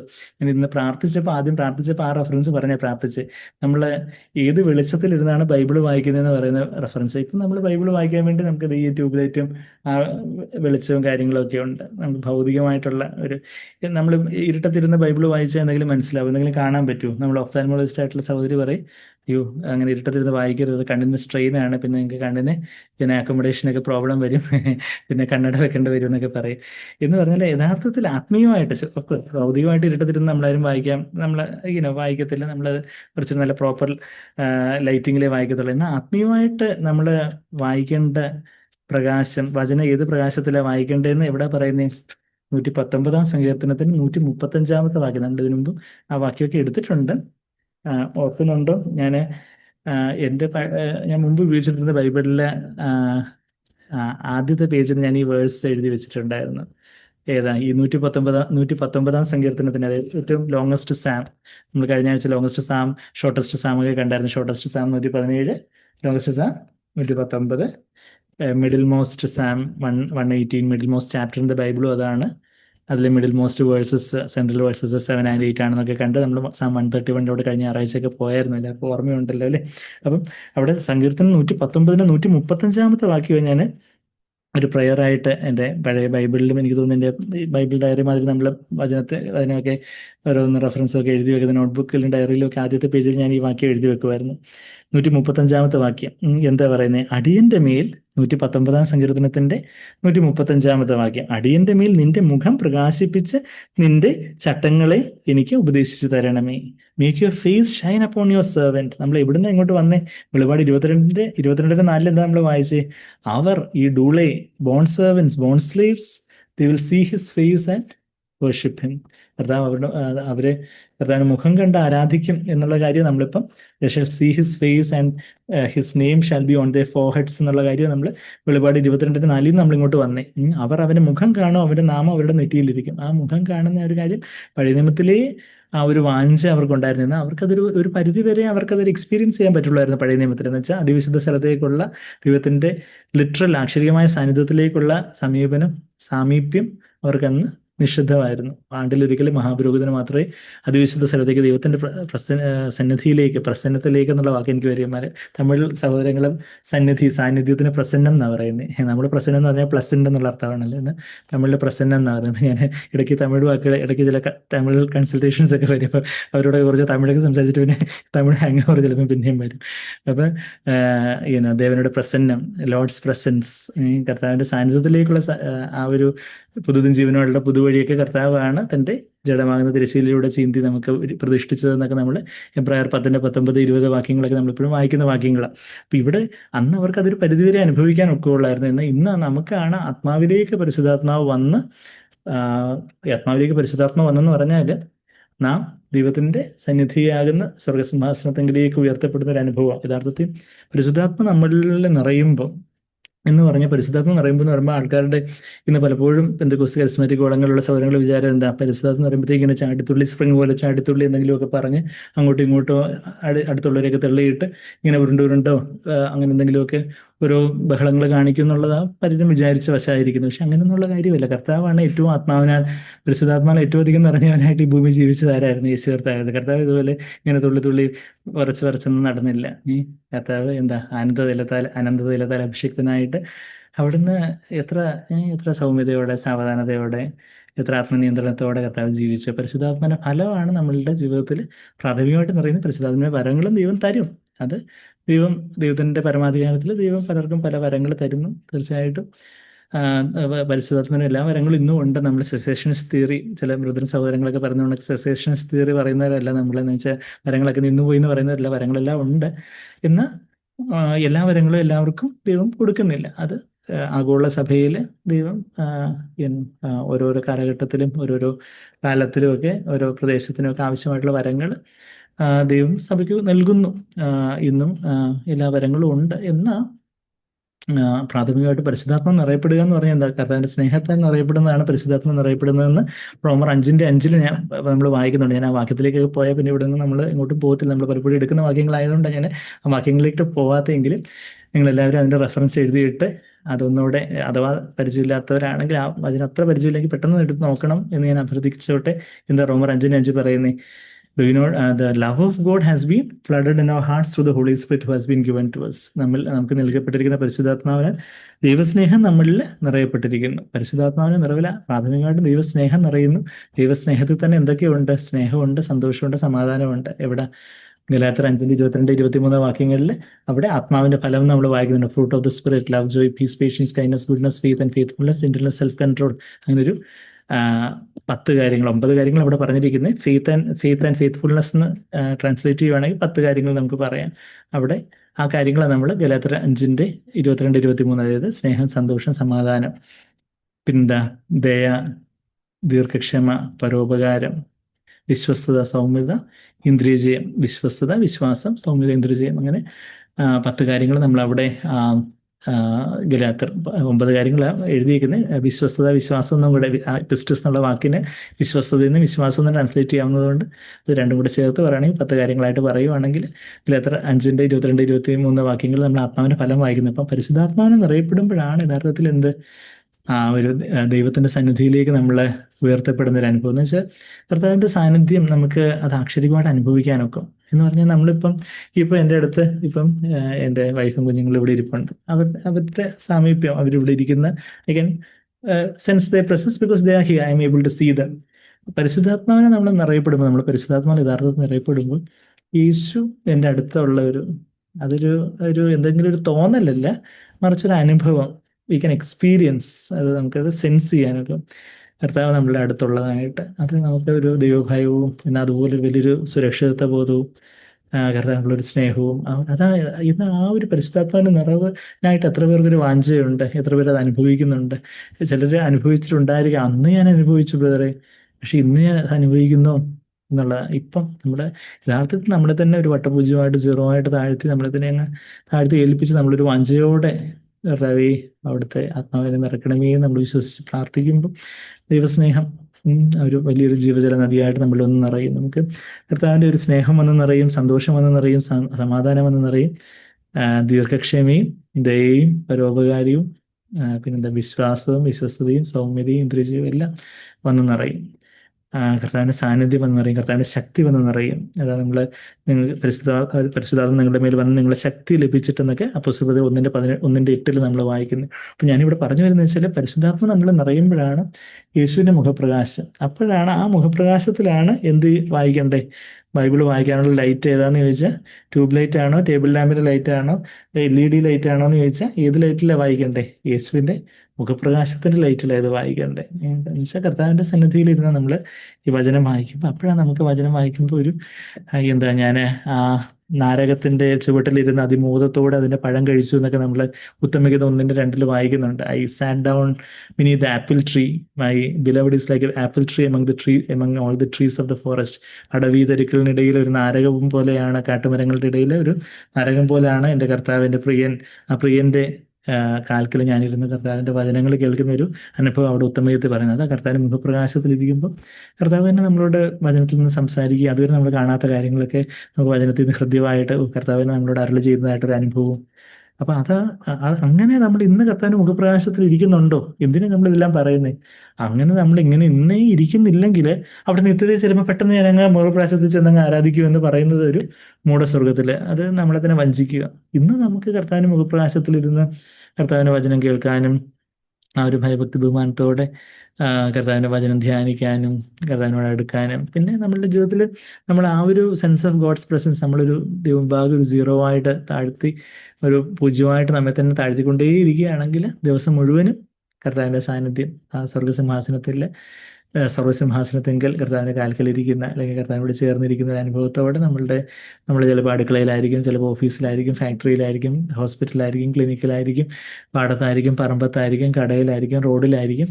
പക്ഷെ എവിടെയൊക്കെ ആയിരുന്നാലും യേശു കർത്താവിൻ്റെ സാന്നിധ്യം നമുക്ക് അനുഭവിക്കാനൊക്കും. അവിടെ നമുക്ക് കർത്താവിൻ്റെ മുഖം കണ്ട് അവിടെ ഞാൻ നിനക്ക് എൻ്റെ പ്രേമം തരും എന്നെവിടെ പറയുന്നത്? ഉത്തമഗീതം 7-ാം അധ്യായത്തിൻ്റെ ആ വാക്യം നമ്മൾ പലപ്പോഴും എടുത്ത് വായിക്കാറുണ്ട്. Song of songs. ഞാനിവിടെ എന്താ സാൻസിലൊരു വിരൽ വെച്ചുകൊണ്ട് തന്നെ ഞാൻ സോങ് ഓഫ് സോങ്സ് 7:13 പോകുമ്പം 7:13 പറയുമ്പോൾ 7:12 അവസാനം there I'll give you my love. അവിടെ വെച്ച് മലയാളത്തിൽ 13 അവസാനം, ഇംഗ്ലീഷിൽ 12 അവസാനം. Song of song 7:13 last part. അവിടെ വെച്ച് നിനക്ക് ഞാൻ എൻ്റെ പ്രേമം തരും എന്ന് അവിടെ കാന്തനോട് പറയുക. there I'll give you my love. നമ്മളുടെ ജോലി തിരക്കിനിടയിൽ, നമ്മളുടെ ശുശ്രൂഷകളുടെ തിരക്കിനിടയിൽ, പലവിധമായിട്ടുള്ള തിരക്കുകളുടെ ഇടയിലും പല ഉത്തരവാദിത്തങ്ങൾ, വീട്ടിലെ ഉത്തരവാദിത്തങ്ങൾ, നാട്ടിലെ ഉത്തരവാദിത്തങ്ങൾ, ഓഫീസിലെ ഔദ്യോഗികമായിട്ടുള്ള തൊഴിൽപരമായിട്ടുള്ള പല ഉത്തരവാദിത്തങ്ങളുടെ തിരക്കുകളൊക്കെ നമുക്ക് കാണും. എന്നാൽ അതിൻ്റെയൊക്കെ ഇടയിൽ നമ്മൾ ദൈവഭാഗം ഒരു പൂജ്യമായിട്ട് നമ്മളെ തന്നെ താഴ്ത്തിക്കൊണ്ടേ ഇരിക്കുകയാണ്. ഈ പരിശുദ്ധാത്മ നമ്മളിൽ ഒന്ന് നിറയുകയും കർത്താവിൻ്റെ സാന്നിധ്യവും അവിടെ നമ്മൾ ആ തിരക്കിൻ്റെ ഇടയിലൊക്കെ കർത്താവിനോടൊരു ചിറ്റ് ചാറ്റ്, ഒരു ചാറ്റ്. ഇപ്പം ചില പ്രണയിതാക്കളൊക്കെ അവർ ഇരിക്കുന്ന ഇരിപ്പില്ല, ഒരു കോള് പോകുന്നു, ചാറ്റ് ചെയ്യുന്നു, ചീറ്റ് ചെയ്യുകയൊക്കെ ചെയ്യുന്നത്. അങ്ങനെയൊന്ന് ചെയ്യണമെന്നല്ല ഞാൻ പറയുന്നത്. എന്നാൽ യഥാർത്ഥത്തിൽ നമ്മളുടെ ഹെവൻലി ബ്രൈഡ് ഗ്രൂമായിട്ടുള്ള കർത്താവ്, of course bride and bride groom engagement ഒക്കെ കഴിഞ്ഞ് വിവാഹം നടക്കാൻ പോകുക, അല്ലെങ്കിൽ ന്യൂലി വെഡ് കപ്പിൾ, ആ ഒരു ആദ്യ സ്നേഹത്തിൽ അവർ എപ്പോഴും എപ്പോഴും അങ്ങോട്ടും ഇങ്ങോട്ടും ഒക്കെ വിളിച്ചുകൊണ്ടൊക്കെ ഇരിക്കും. എപ്പോഴും ഭാര്യാഭർത്തക്കന്മാർ ആദ്യ സ്നേഹത്തിൽ തന്നെ ആയിരിക്കണം, അത് വേറെ കാര്യം. ഞാൻ പറയുന്നത് വെച്ചാൽ അതുപോലെ നമ്മൾ കർത്താവുമായിട്ടുള്ളൊരു ചാറ്റിങ്, ഒരു കർത്താവിനോടൊരു രഹസ്യ സംഭാഷണം. നമ്മുടെ ജോലിയുടെ ഇടയിലെ കർത്താവ് എന്നെ സഹായിക്കണേ, ഈ ഒരു സമയത്ത് എന്താ ഞാൻ ചെയ്യണ്ടേ. ഇപ്പോൾ നമ്മളെ കറി കരിഞ്ഞുകൊണ്ടിരിക്കുവാണെങ്കിലോ തേങ്ങ തിരുമ്മിക്കൊണ്ടിരിക്കുവാണെങ്കിലോ, സഹോദരിമാരും കൂടെ ഉള്ളതുകൊണ്ട് ഞാനിതൊക്കെ പറയുന്നത്. പിന്നെന്താ, നമ്മളെ കൊച്ചു കുഞ്ഞുങ്ങളെ നോക്കുന്ന സഹോദരിമാർ കാണും, അല്ലെങ്കിൽ കൊച്ചുങ്ങളെ പഠിപ്പിക്കുന്നു, അല്ലെങ്കിൽ വീട്ടിലെ ഉത്തരവാദിത്തങ്ങൾ, നമ്മൾ ചിലപ്പോൾ യാത്ര ചെയ്യുന്നു, വണ്ടി ഓടിക്കുന്നു, നമ്മൾ ചെന്ന് കടയിൽ ചെന്ന് സാധനങ്ങൾ വാങ്ങുന്നു, പല ഓഫീസിൽ അല്ലെങ്കിൽ ഹോസ്പിറ്റലിലോ ഫാക്ടറിയിലോ ഓഫീസിലോ ഒക്കെ നമ്മൾ പല പല ഉത്തരവാദിത്തങ്ങളും ഫയലുകളും പല പല കാര്യങ്ങളും ഒക്കെ പലരോട് സംസാരിക്കുന്ന ഇടപെടുന്നു. അപ്പോൾ അതിനിടയിലൊക്കെ യേശുവേ എന്ന് വിളിച്ച് കർത്താവിനോടൊരു രഹസ്യ സംഭാഷണം, കർത്താവിൻ്റെ മുഖപ്രകാശത്തിൽ കർത്താവിനെ ആരാധിക്കുന്ന ഒരു മനോഭാവം. എപ്പോഴെങ്കിലും ഒരു ചെറിയൊരു ടൈം ഒന്ന് ഫ്രീ കിട്ടുമ്പോഴും ഒരു ദീർഘശ്വാസം വിട്ട് യേശുവേ എന്ന് വിളിച്ച് കർത്താവിൻ്റെ സാന്നിധ്യത്തിലേക്ക് അങ്ങ് ഓടി അണയുന്നൊരു, കർത്താവിൻ്റെ സാന്നിധ്യത്തിൻ്റെ ബോധത്തിൽ തന്നെ നമ്മളുടെ ഉത്തരവാദിത്തങ്ങൾ എന്ത് ചെയ്താലും കർത്താവിന് എന്നവണ്ണം ചെയ്യുന്നൊക്കെ കൊളോസ്യർ 3:23-24 വാക്യങ്ങളൊക്കെ നമ്മൾ വായിക്കുന്നുണ്ട്. അപ്പം ഞാനിത് പറഞ്ഞതെന്ന് വെച്ചാൽ, നമുക്ക് വേണമെങ്കിൽ വെളിപാട് പുസ്തകത്തിൻ്റെ 22-4 അങ്ങ് വായിച്ച് കർത്താവിൻ്റെ മുഖപ്രകാശത്ത് അവർ മുഖം കണ്ട് ആരാധിക്കും എന്നൊക്കെ പറഞ്ഞ് നമുക്കങ്ങ് പോകാം. പക്ഷേ നമ്മളുടെ ജീവിതത്തിൽ അതൊരു വലിയ ദാഹമായിട്ട് ഒത്തിരി വർഷങ്ങളായിട്ട് അതിനെ വെല്ലുവിളിച്ചിട്ടുള്ളൊരു വാക്യം, വെളിപാട് 22-4 ഞാൻ പലപ്പോഴും പറഞ്ഞിട്ടുള്ളത് പോലെ, ആ ഒരു കർത്താവിൻ്റെ മുഖപ്രകാശം. നമ്മളിപ്പോൾ 119-35 കണ്ടു കഴിഞ്ഞ് 119-135 എന്താ നമ്മൾ വായിച്ച്, എപ്പോഴും നമ്മൾ ബൈബിൾ വായിക്കുമ്പോൾ എന്താ പറയുന്നത്, അടിയൻ്റെ മേൽ നിന്റെ മുഖം പ്രകാശിപ്പിച്ച കർത്താവെ അങ്ങനെ എനിക്ക് കാണണം. നമ്മളിപ്പോൾ പഴയ നിയമം വായിക്കുമ്പം നമുക്ക് ചിലപ്പം ബോറടിക്കുന്നതായിട്ട് തോന്നും. പക്ഷേ യഥാർത്ഥത്തിൽ യേശുവിനെ നമുക്ക് അവിടെ കാണാൻ സാധിക്കുകയാണെങ്കിൽ, യേശുവിനെ കുറിച്ചുള്ള പ്രവചനങ്ങളും, യേശു അന്നത്തെ ആ ഇസ്രായേലിനോടുള്ള ദൈവത്തിൻ്റെ മനോഭാവം, ദൈവത്തിൻ്റെ ഹൃദയം, അപ്പം അതൊക്കെ കാണുമ്പോൾ അവിടെ കർത്താവിൻ്റെ മുഖം പ്രകാശിപ്പിച്ച് നമ്മൾ ആ വചനങ്ങൾ വായിക്കുമ്പോൾ നമുക്ക് ആ വചനം കൂടുതൽ ഹൃദ്യമായിട്ടായിത്തീരും. അടിയൻ്റെ മേൽ നിന്റെ മുഖം പ്രകാശിപ്പിച്ച് നിന്റെ ചട്ടങ്ങളെ എനിക്ക് ഉപദേശിച്ചു തരണമേ. അങ്ങനെയാണെങ്കിൽ മാത്രമേ നമുക്ക് ആ ചട്ടങ്ങൾ ശരിക്കും ഗ്രഹിക്കേണ്ടതുപോലെ ഗ്രഹിക്കാനൊക്കത്തുള്ളൂ. അല്ലെങ്കിൽ അക്ഷരങ്ങൾ കൊല്ലും, ആത്മാവ് ജീവിപ്പിക്കുന്ന 2 കൊരിന്ത്യർ 3:6 നമ്മൾ വായിക്കുന്നുണ്ട്. അക്ഷരം കൊല്ലും എന്ന് പറഞ്ഞാൽ നമ്മളെന്തോ ഒരു ലീഗലിസ്റ്റിക് ആയിട്ട് അതിൻ്റെ ചില വാക്കും അക്ഷരമൊക്കെ പിടിച്ചുകൊണ്ടിരിക്കും. എന്നാൽ ആത്മാവ് ജീവിപ്പിക്കും. ആ വചനത്തിലുള്ള ആത്മാവ്, നിങ്ങൾ തിരുവെഴുത്തുകളൊക്കെ പരിശോധിക്കുന്നു, പക്ഷേ അവ എന്നെക്കുറിച്ച് സാക്ഷ്യം പറയുന്നു. നിങ്ങൾ എൻ്റെ അടുത്ത് വരായിക കൊണ്ട് നിങ്ങൾക്ക് ജീവൻ കിട്ടുന്നില്ല എന്ന് ആരാ പറഞ്ഞേ? യേശു കർത്താവ് യോഹന്നാൻ 5:39-40 വാക്യങ്ങളിൽ ആ കാര്യങ്ങൾ പറയുന്നത് നമ്മൾ പലപ്പോഴും എടുത്ത് വായിച്ചിട്ടുണ്ട്. ഞാൻ അതിലേക്ക് പോകുന്നില്ല. പക്ഷെ നമുക്ക് കർത്താവിൻ്റെ അടുക്കിലേക്ക് വരുമ്പോഴേ, you are not willing to come to me to have life. കർത്താവിലേക്ക് വരുമ്പോൾ ആ ജീവനും സമൃദ്ധിയായ ജീവനും ഒക്കെ നമുക്ക് ലഭിക്കുന്നത്. നമ്മുടെ ജീവിതത്തിൽ അങ്ങനെ നമ്മൾ കർത്താവിൻ്റെ മുഖം കണ്ട് ആരാധിക്കുമ്പോൾ, നമ്മൾ തിരിച്ച് വെളിപാട് 22-4 വരുമ്പോൾ അങ്ങനെ കർത്താവിൻ്റെ മുഖം കാണും, അവൻ്റെ നാമം അവരുടെ നെറ്റിമേലിരിക്കും. കർത്താവിൻ്റെ മുഖം കണ്ടുകൊണ്ടേ ഇരിക്കുമ്പോൾ we will begin to reflect his nature. അവരുടെ നാമം അവൻ്റെ നെറ്റിമേലിരിക്കും എന്ന് പറഞ്ഞാൽ നമ്മൾ കാണുന്നവർക്കൊരു പ്രകാശം. നമ്മളത് കഴിഞ്ഞ ആഴ്ച കണ്ടായിരുന്നു. മോശ പഴയ നിയമത്തിൽ തന്നെ ദൈവത്തെ മുഖാമുഖം കണ്ടുകൊണ്ടേയിരുന്ന മോശയുടെ മുഖം തിളങ്ങാൻ തുടങ്ങി. എന്നാൽ മോശയുടെ മുഖം പഴയ നിയമത്തിലുള്ള തിളക്കം അത് ഭൗതികമായിട്ടുള്ള ആ സ്കിന്ന് തിളങ്ങാൻ തുടങ്ങി. പഴയ നിയമം എല്ലാം ഭൗതികമായിട്ടുള്ള കാര്യങ്ങളായിരുന്നു. എന്നാൽ പുതിയ നിയമത്തിൽ നമ്മുടെ ആത്മാവിലാണ്, ആത്മീയ മനുഷ്യനാണ് തിളങ്ങാൻ തുടങ്ങിയതെന്നാണ് നമ്മൾ 2 കൊരിന്ത്യർ 3 വായിക്കുന്നത്. നമ്മുടെ 2 കൊരിന്ത്യർ 3 കഴിഞ്ഞ ആഴ്ച പാസ്റ്റിംഗ് റെഫറൻസ് ആയിട്ട് പറഞ്ഞെങ്കിലും അപ്പോഴത്തേക്കും ടൈം ആയതുകൊണ്ട് ഞാൻ കൂടുതലെടുത്ത് വായിക്കാൻ പറ്റിയില്ലല്ലോ. 2 കൊരിന്ത്യർ 3 നമ്മളൊന്ന് വായിക്കുമ്പോൾ ഇതിലേക്കൊന്ന് വരുവാണെങ്കിൽ, അവിടെ 2 മിനിസ്ട്രിയെ കുറിച്ചാണ് പറയുന്നത്. 2 കൊരിന്ത്യർ 3 എത്ര ശുശ്രൂഷയെ കുറിച്ചാണ് പറയുന്നത്? 2 മിനിസ്ട്രീസ്. ഏതൊക്കെയാ? പഴയ നിയമത്തിന്റെ ശുശ്രൂഷ, പുതിയ നിയമത്തിന്റെ ശുശ്രൂഷ. പഴയ നിയമവും പുതിയ നിയമവും പുതിയ ഉടമ്പടിയിൽ, പുതിയ നിയമത്തിൽ കമ്പയർ ചെയ്യുന്ന ചില ഇടങ്ങളുണ്ട്. ഒന്ന്, ഇവിടെ ഈ 2 കൊരിന്ത്യർ 3 ആ ഒരു കമ്പാരിസൺ നമ്മൾ വായിക്കുന്നുണ്ട്. ഗലാത്യർ 4 അങ്ങനെ ഒരു കമ്പാരിസൺ നമ്മൾ വായിക്കുന്നുണ്ട്.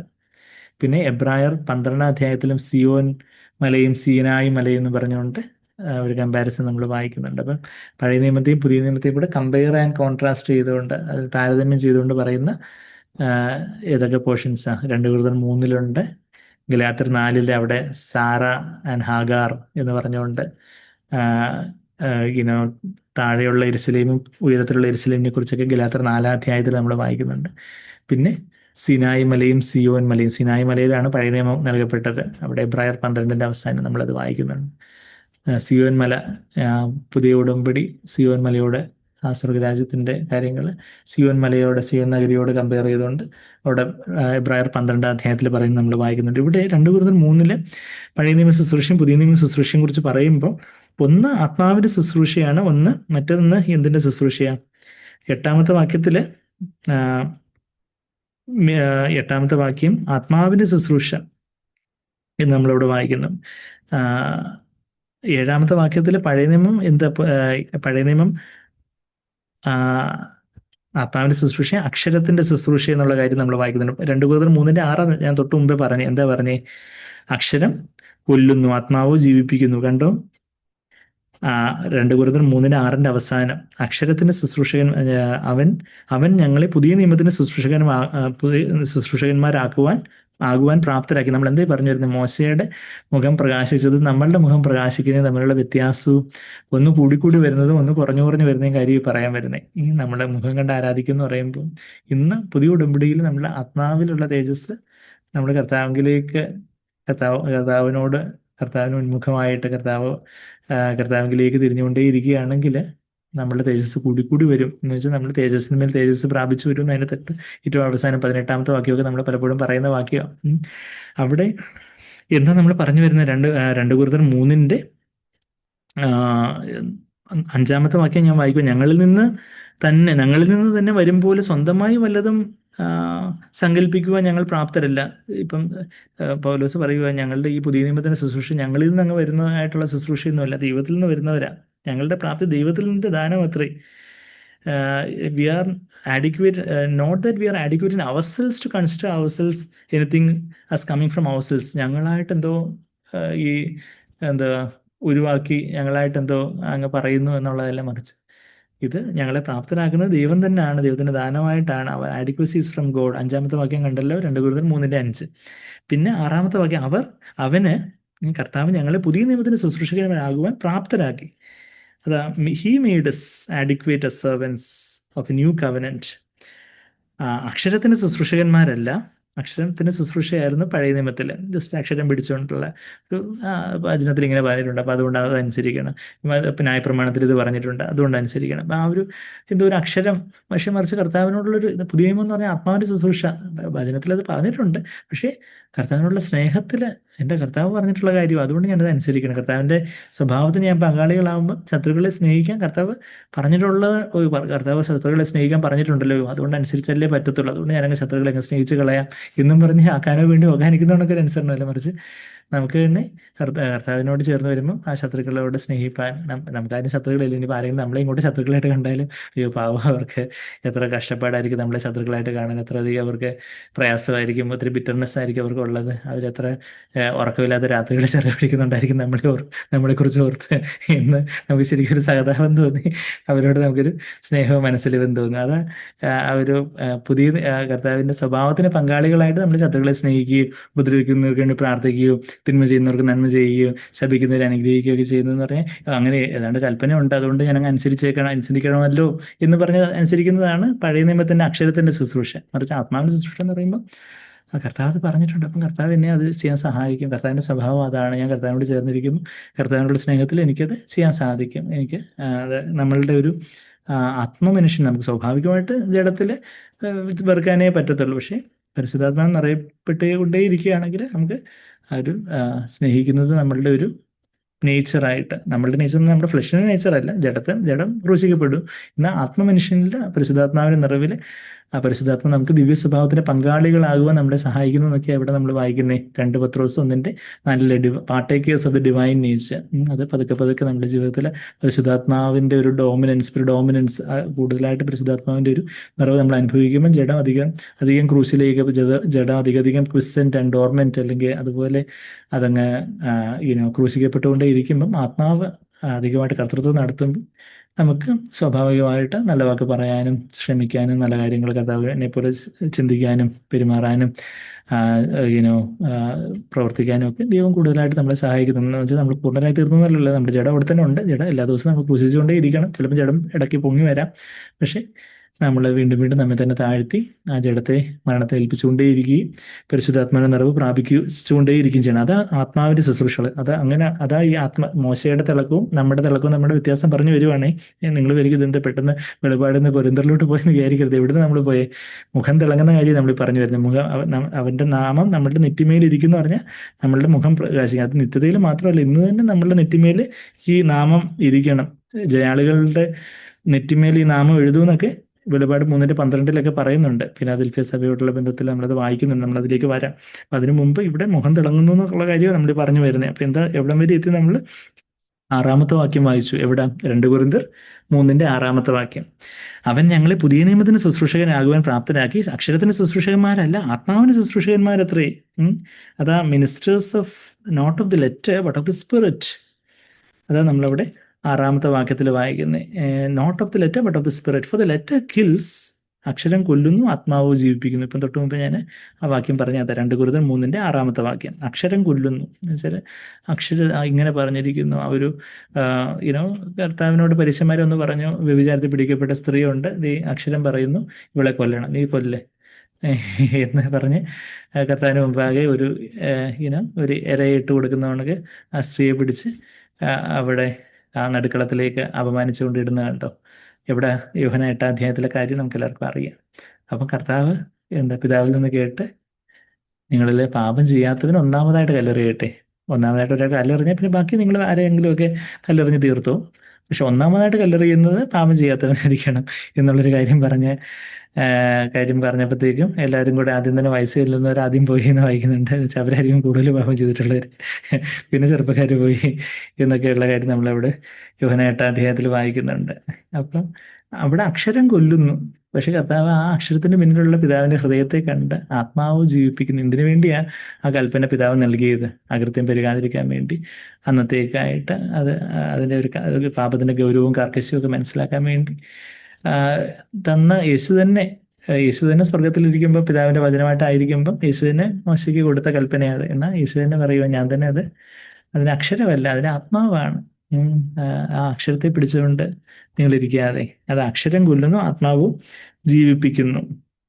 6-ാമത്തെ വാക്യം. പിന്നെ 7-ാമത്തെ വാക്യത്തിൽ, എന്നാൽ കല്ലിൽ അക്ഷരമായി കുത്തിയിരുന്ന മരണ ശുശ്രൂഷ നീക്കം. അപ്പം പഴയ നിയമത്തിന്റെ ശുശ്രൂഷ എന്താ? മരണത്തിന്റെ ശുശ്രൂഷ. ഇന്നും നമ്മൾ പരിശുദ്ധാത്മാവിന് നിറവില്ലാതെ നമ്മൾ വചനത്തിൻ്റെ ഓരോ കൽപ്പനകളൊക്കെ അവിടുന്ന് ഇവിടുന്ന് ഒക്കെ എന്തെങ്കിലുമൊക്കെ നമ്മൾ പരിശുദ്ധാത്മാവിന് നിറവില്ലാതെ ഒരു ഭാരമായിട്ട് ദൈവത്തിന്റെ വചനത്തിൽ ഇങ്ങനെ പറയുന്നു, അങ്ങനെ പറയുന്നു, നിങ്ങൾ അങ്ങനെ ചെയ്യണം, ഇങ്ങനെ ചെയ്യണം, അല്ലെങ്കിൽ നിങ്ങളുടെ കാര്യം പോക്ക എന്ന് പറഞ്ഞ് മറ്റുള്ളവരെ കുറ്റം വിധിക്കുകയും മറ്റുള്ളവരെ ചാട്ടവാറുകൊണ്ട് അടിക്കുന്നത് പോലെ കുറ്റം വിധിക്കുകയും ഫ്ലോഗ് ചെയ്യുകയൊക്കെ ചെയ്യുന്ന ഒരു മരണ ശുശ്രൂഷയാണ്. ആൾക്കാർ അതൊക്കെ കേട്ടയോ, ഞങ്ങളുടെ കാര്യം പോക്ക, ഇനിപ്പോയി ഈ യേശുവിനെ പിൻപറ്റുന്നതിൽ അർത്ഥമില്ല, വചനപ്രകാരം ഞങ്ങളുടെ കാര്യം പോച്ച് എന്ന് പറഞ്ഞ് ഒരു കോണ്ടംനേഷൻ, ഒരു കുറ്റബോധത്തിലേക്ക് അവരെ അഗ്നേയ തീർപ്പ് എന്ന് പറഞ്ഞാൽ തമിഴിലെ വാക്ക് കോണ്ടംനേഷൻ, ഒരു ഒരു കുറ്റബോധത്തിലേക്കൊക്കെ പോകുന്ന അതൊരു മരണം. ചിലപ്പോൾ അത് പ്രസംഗിക്കുന്ന ആളുടെ കുറവുകൊണ്ടും അങ്ങനെ ഒരു അവർ ലീഗലിസ്റ്റിക്കായിട്ട് പ്രസംഗിച്ചത് കൊണ്ടും അങ്ങനെ കുറ്റബോധത്തിലേക്ക് പോകുന്നവരുണ്ട്. പിന്നെ ആത്മാവിന്റെ ശുശ്രൂഷയിൽ തന്നെ ചിലർ അത് ആത്മാവിൽ അത് ഏറ്റെടുക്കാതെ അതിൻ്റെ ഒരു അക്ഷരം മാത്രം ഏറ്റെടുത്ത് കുറ്റബോധത്തിലേക്ക് പോകുന്ന ആൾക്കാരും ഉണ്ട്. അപ്പം അതാണ് നമ്മളിവിടെ വായിക്കുന്നത്. എന്നാൽ കൽപ്പലകമേലായിരുന്നു കല്ലിലായിരുന്നു പഴയ നിയമത്തിൽ ടാബ്ലറ്റ്സ് ഓഫ് സ്റ്റോണിലായിരുന്നു എഴുതി കൊടുത്തത്, അല്ലേ? 10 കമാൻഡ്മെന്റ്സ് കല്ലിലായിരുന്നു.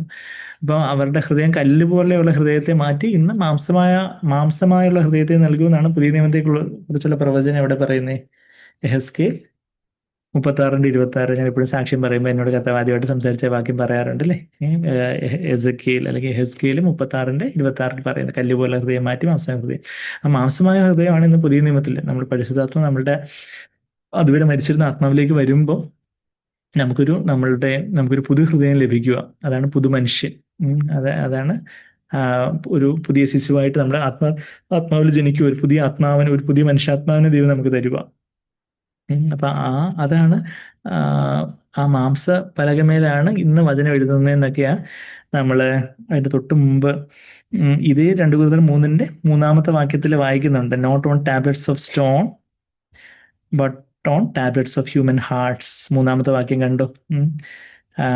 ക്രിസ്തുവിന്റെ പത്രമായി നിങ്ങൾ വെളിപ്പെടുന്നുവല്ലോ, അത് മഷി കൊണ്ടുള്ള ജീവനുള്ള ദൈവത്തിന്റെ ആത്മാവിനാൽ അത്രേ കൽപ്പലകയിലല്ല, ഹൃദയം എന്ന മാംസപ്പലകയിൽ തന്നെ എഴുതിയിരിക്കുന്നത്. ഹൃദയം എന്ന മാംസപ്പലകയിലാണ് ഇന്ന് പുതിയ നിയമത്തിലെ വചനങ്ങൾ കർത്താവ് എഴുതുമ്പോഴാണ് അത് ആ വചനം നമ്മുടെ ഭാഗമായി തീരുന്നത്. വെച്ചാൽ കർത്താവിന്റെ സന്നിധിയിൽ ആനന്ദത്തിന് പരിപൂർണതയുണ്ട് എന്നുള്ളത് ഒരു പ്രിന്റ് ആൻഡ് ഇങ്കിലെ ഒരു അക്ഷരമായിട്ട് ബൈബിളിൽ ഇരിക്കുന്നു. എന്നാൽ പരിശുദ്ധാത്മാവിന്റെ നിറവിൽ അത് നമ്മളുടെ ഹൃദയത്തിൽ കർത്താവിന്റെ സന്നിധിയിലുള്ള ആനന്ദ പരിപൂർണത നമ്മളിൽ നിറയുമ്പോൾ അത് നമ്മളുടെ ജീവിതത്തിൻ്റെ ഒരു ഭാഗമാവുന്നു, യേശുവിന്റെ സന്നിധിയിലുള്ള ആനന്ദപൂർണത. അപ്പം ആ പ്രിന്റിലുള്ള അക്ഷരം എന്തായി? ആത്മാവിൽ നമ്മളുടെ മാംസപ്പലകമേൽ എഴുതപ്പെട്ട ഒരു വചനമായിട്ടായി തീർന്നു. അതാണ് നമ്മളവിടെ 6-ാമത്തെ വാക്യത്തിൽ ഇങ്ങനെ വായിക്കുന്നത്. അവർ ഞങ്ങൾ അതെ 7-ാമത്തെ അതായത് 6-ാമത്തെ വാക്യത്തിൽ വായിക്കുവാണെങ്കിൽ അവർ ഞങ്ങൾ പുതിയ നിയമത്തിന് സൃഷ്ടിക്കാനാകുവാൻ പ്രാപ്തരാക്കി അക്ഷരത്തിന് സൃഷ്ടിക്കുമ്പോൾ ആത്മാവിന് സൃഷ്ടിക്കുമ്പോൾ അക്ഷരം 6-ാമത്തെ വാക്യം. 7-ാമത്തെ വാക്യം, എന്നാൽ കല്ലിൽ അക്ഷരമായി കുത്തിയിരിക്കുന്ന മരണ ശുശ്രൂഷ നീക്കം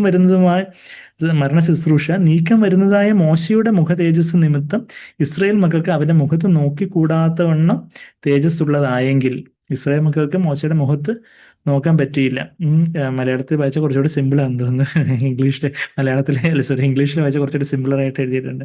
മലയാളത്തിലെ പഴയ മലയാളം ആയതുകൊണ്ട് ഇങ്ങനെ, if the ministry of death in letters engraved on stones came with glory, so that the sons of Israel could not look intently at the face of Moses because of the glory of his face, fading as it was. Fading ആയിരുന്ന ഒരു glory ആയിരുന്നു, ഒരു തേജസ് ആയിരുന്നു ആർക്കുണ്ടായിരുന്നേ? മോശയുടെ മുഖത്തുണ്ടായിരുന്നേ. അതുകൊണ്ട് Israel മക്കൾക്ക് മോശയുടെ മുഖത്തേക്ക് നോക്കാൻ പറ്റിയില്ല. നമ്മൾ കഴിഞ്ഞ രണ്ടാഴ്ച വാക്യമൊക്കെ വായിച്ചു. നമ്മൾ പുറപ്പാട് പുസ്തകം 34-ാം അധ്യായത്തിലെ ആ വാക്യമൊക്കെ നമ്മൾ വായിച്ചു. ഞാൻ വീണ്ടും എടുത്ത് വായിക്കുന്നില്ല. പുറപ്പാട് പുസ്തകം 34-29 നമ്മളത് വായിച്ചായിരുന്നു കഴിഞ്ഞ രണ്ടാഴ്ച ഫോട്ടോച്ച് മീറ്റിംഗ് ആയിരുന്നല്ലോ. അപ്പോൾ ഇസ്രായേൽ മക്കൾക്ക് നോക്കാൻ പറ്റിയിരുന്നില്ല. അപ്പം അങ്ങനെ അത് ശരിക്കും, പക്ഷേ ഇത്രയും മോശയുടെ മുഖത്തേക്ക് നോക്കാൻ പോലും പറ്റിയില്ല. എന്നാൽ ഈ പഴയ നിയമത്തിന് ശുശ്രൂഷ ദൈവാത്മാവ് പറയുന്നേ, നമുക്കായിട്ട് പറയാൻ ധൈര്യമില്ല.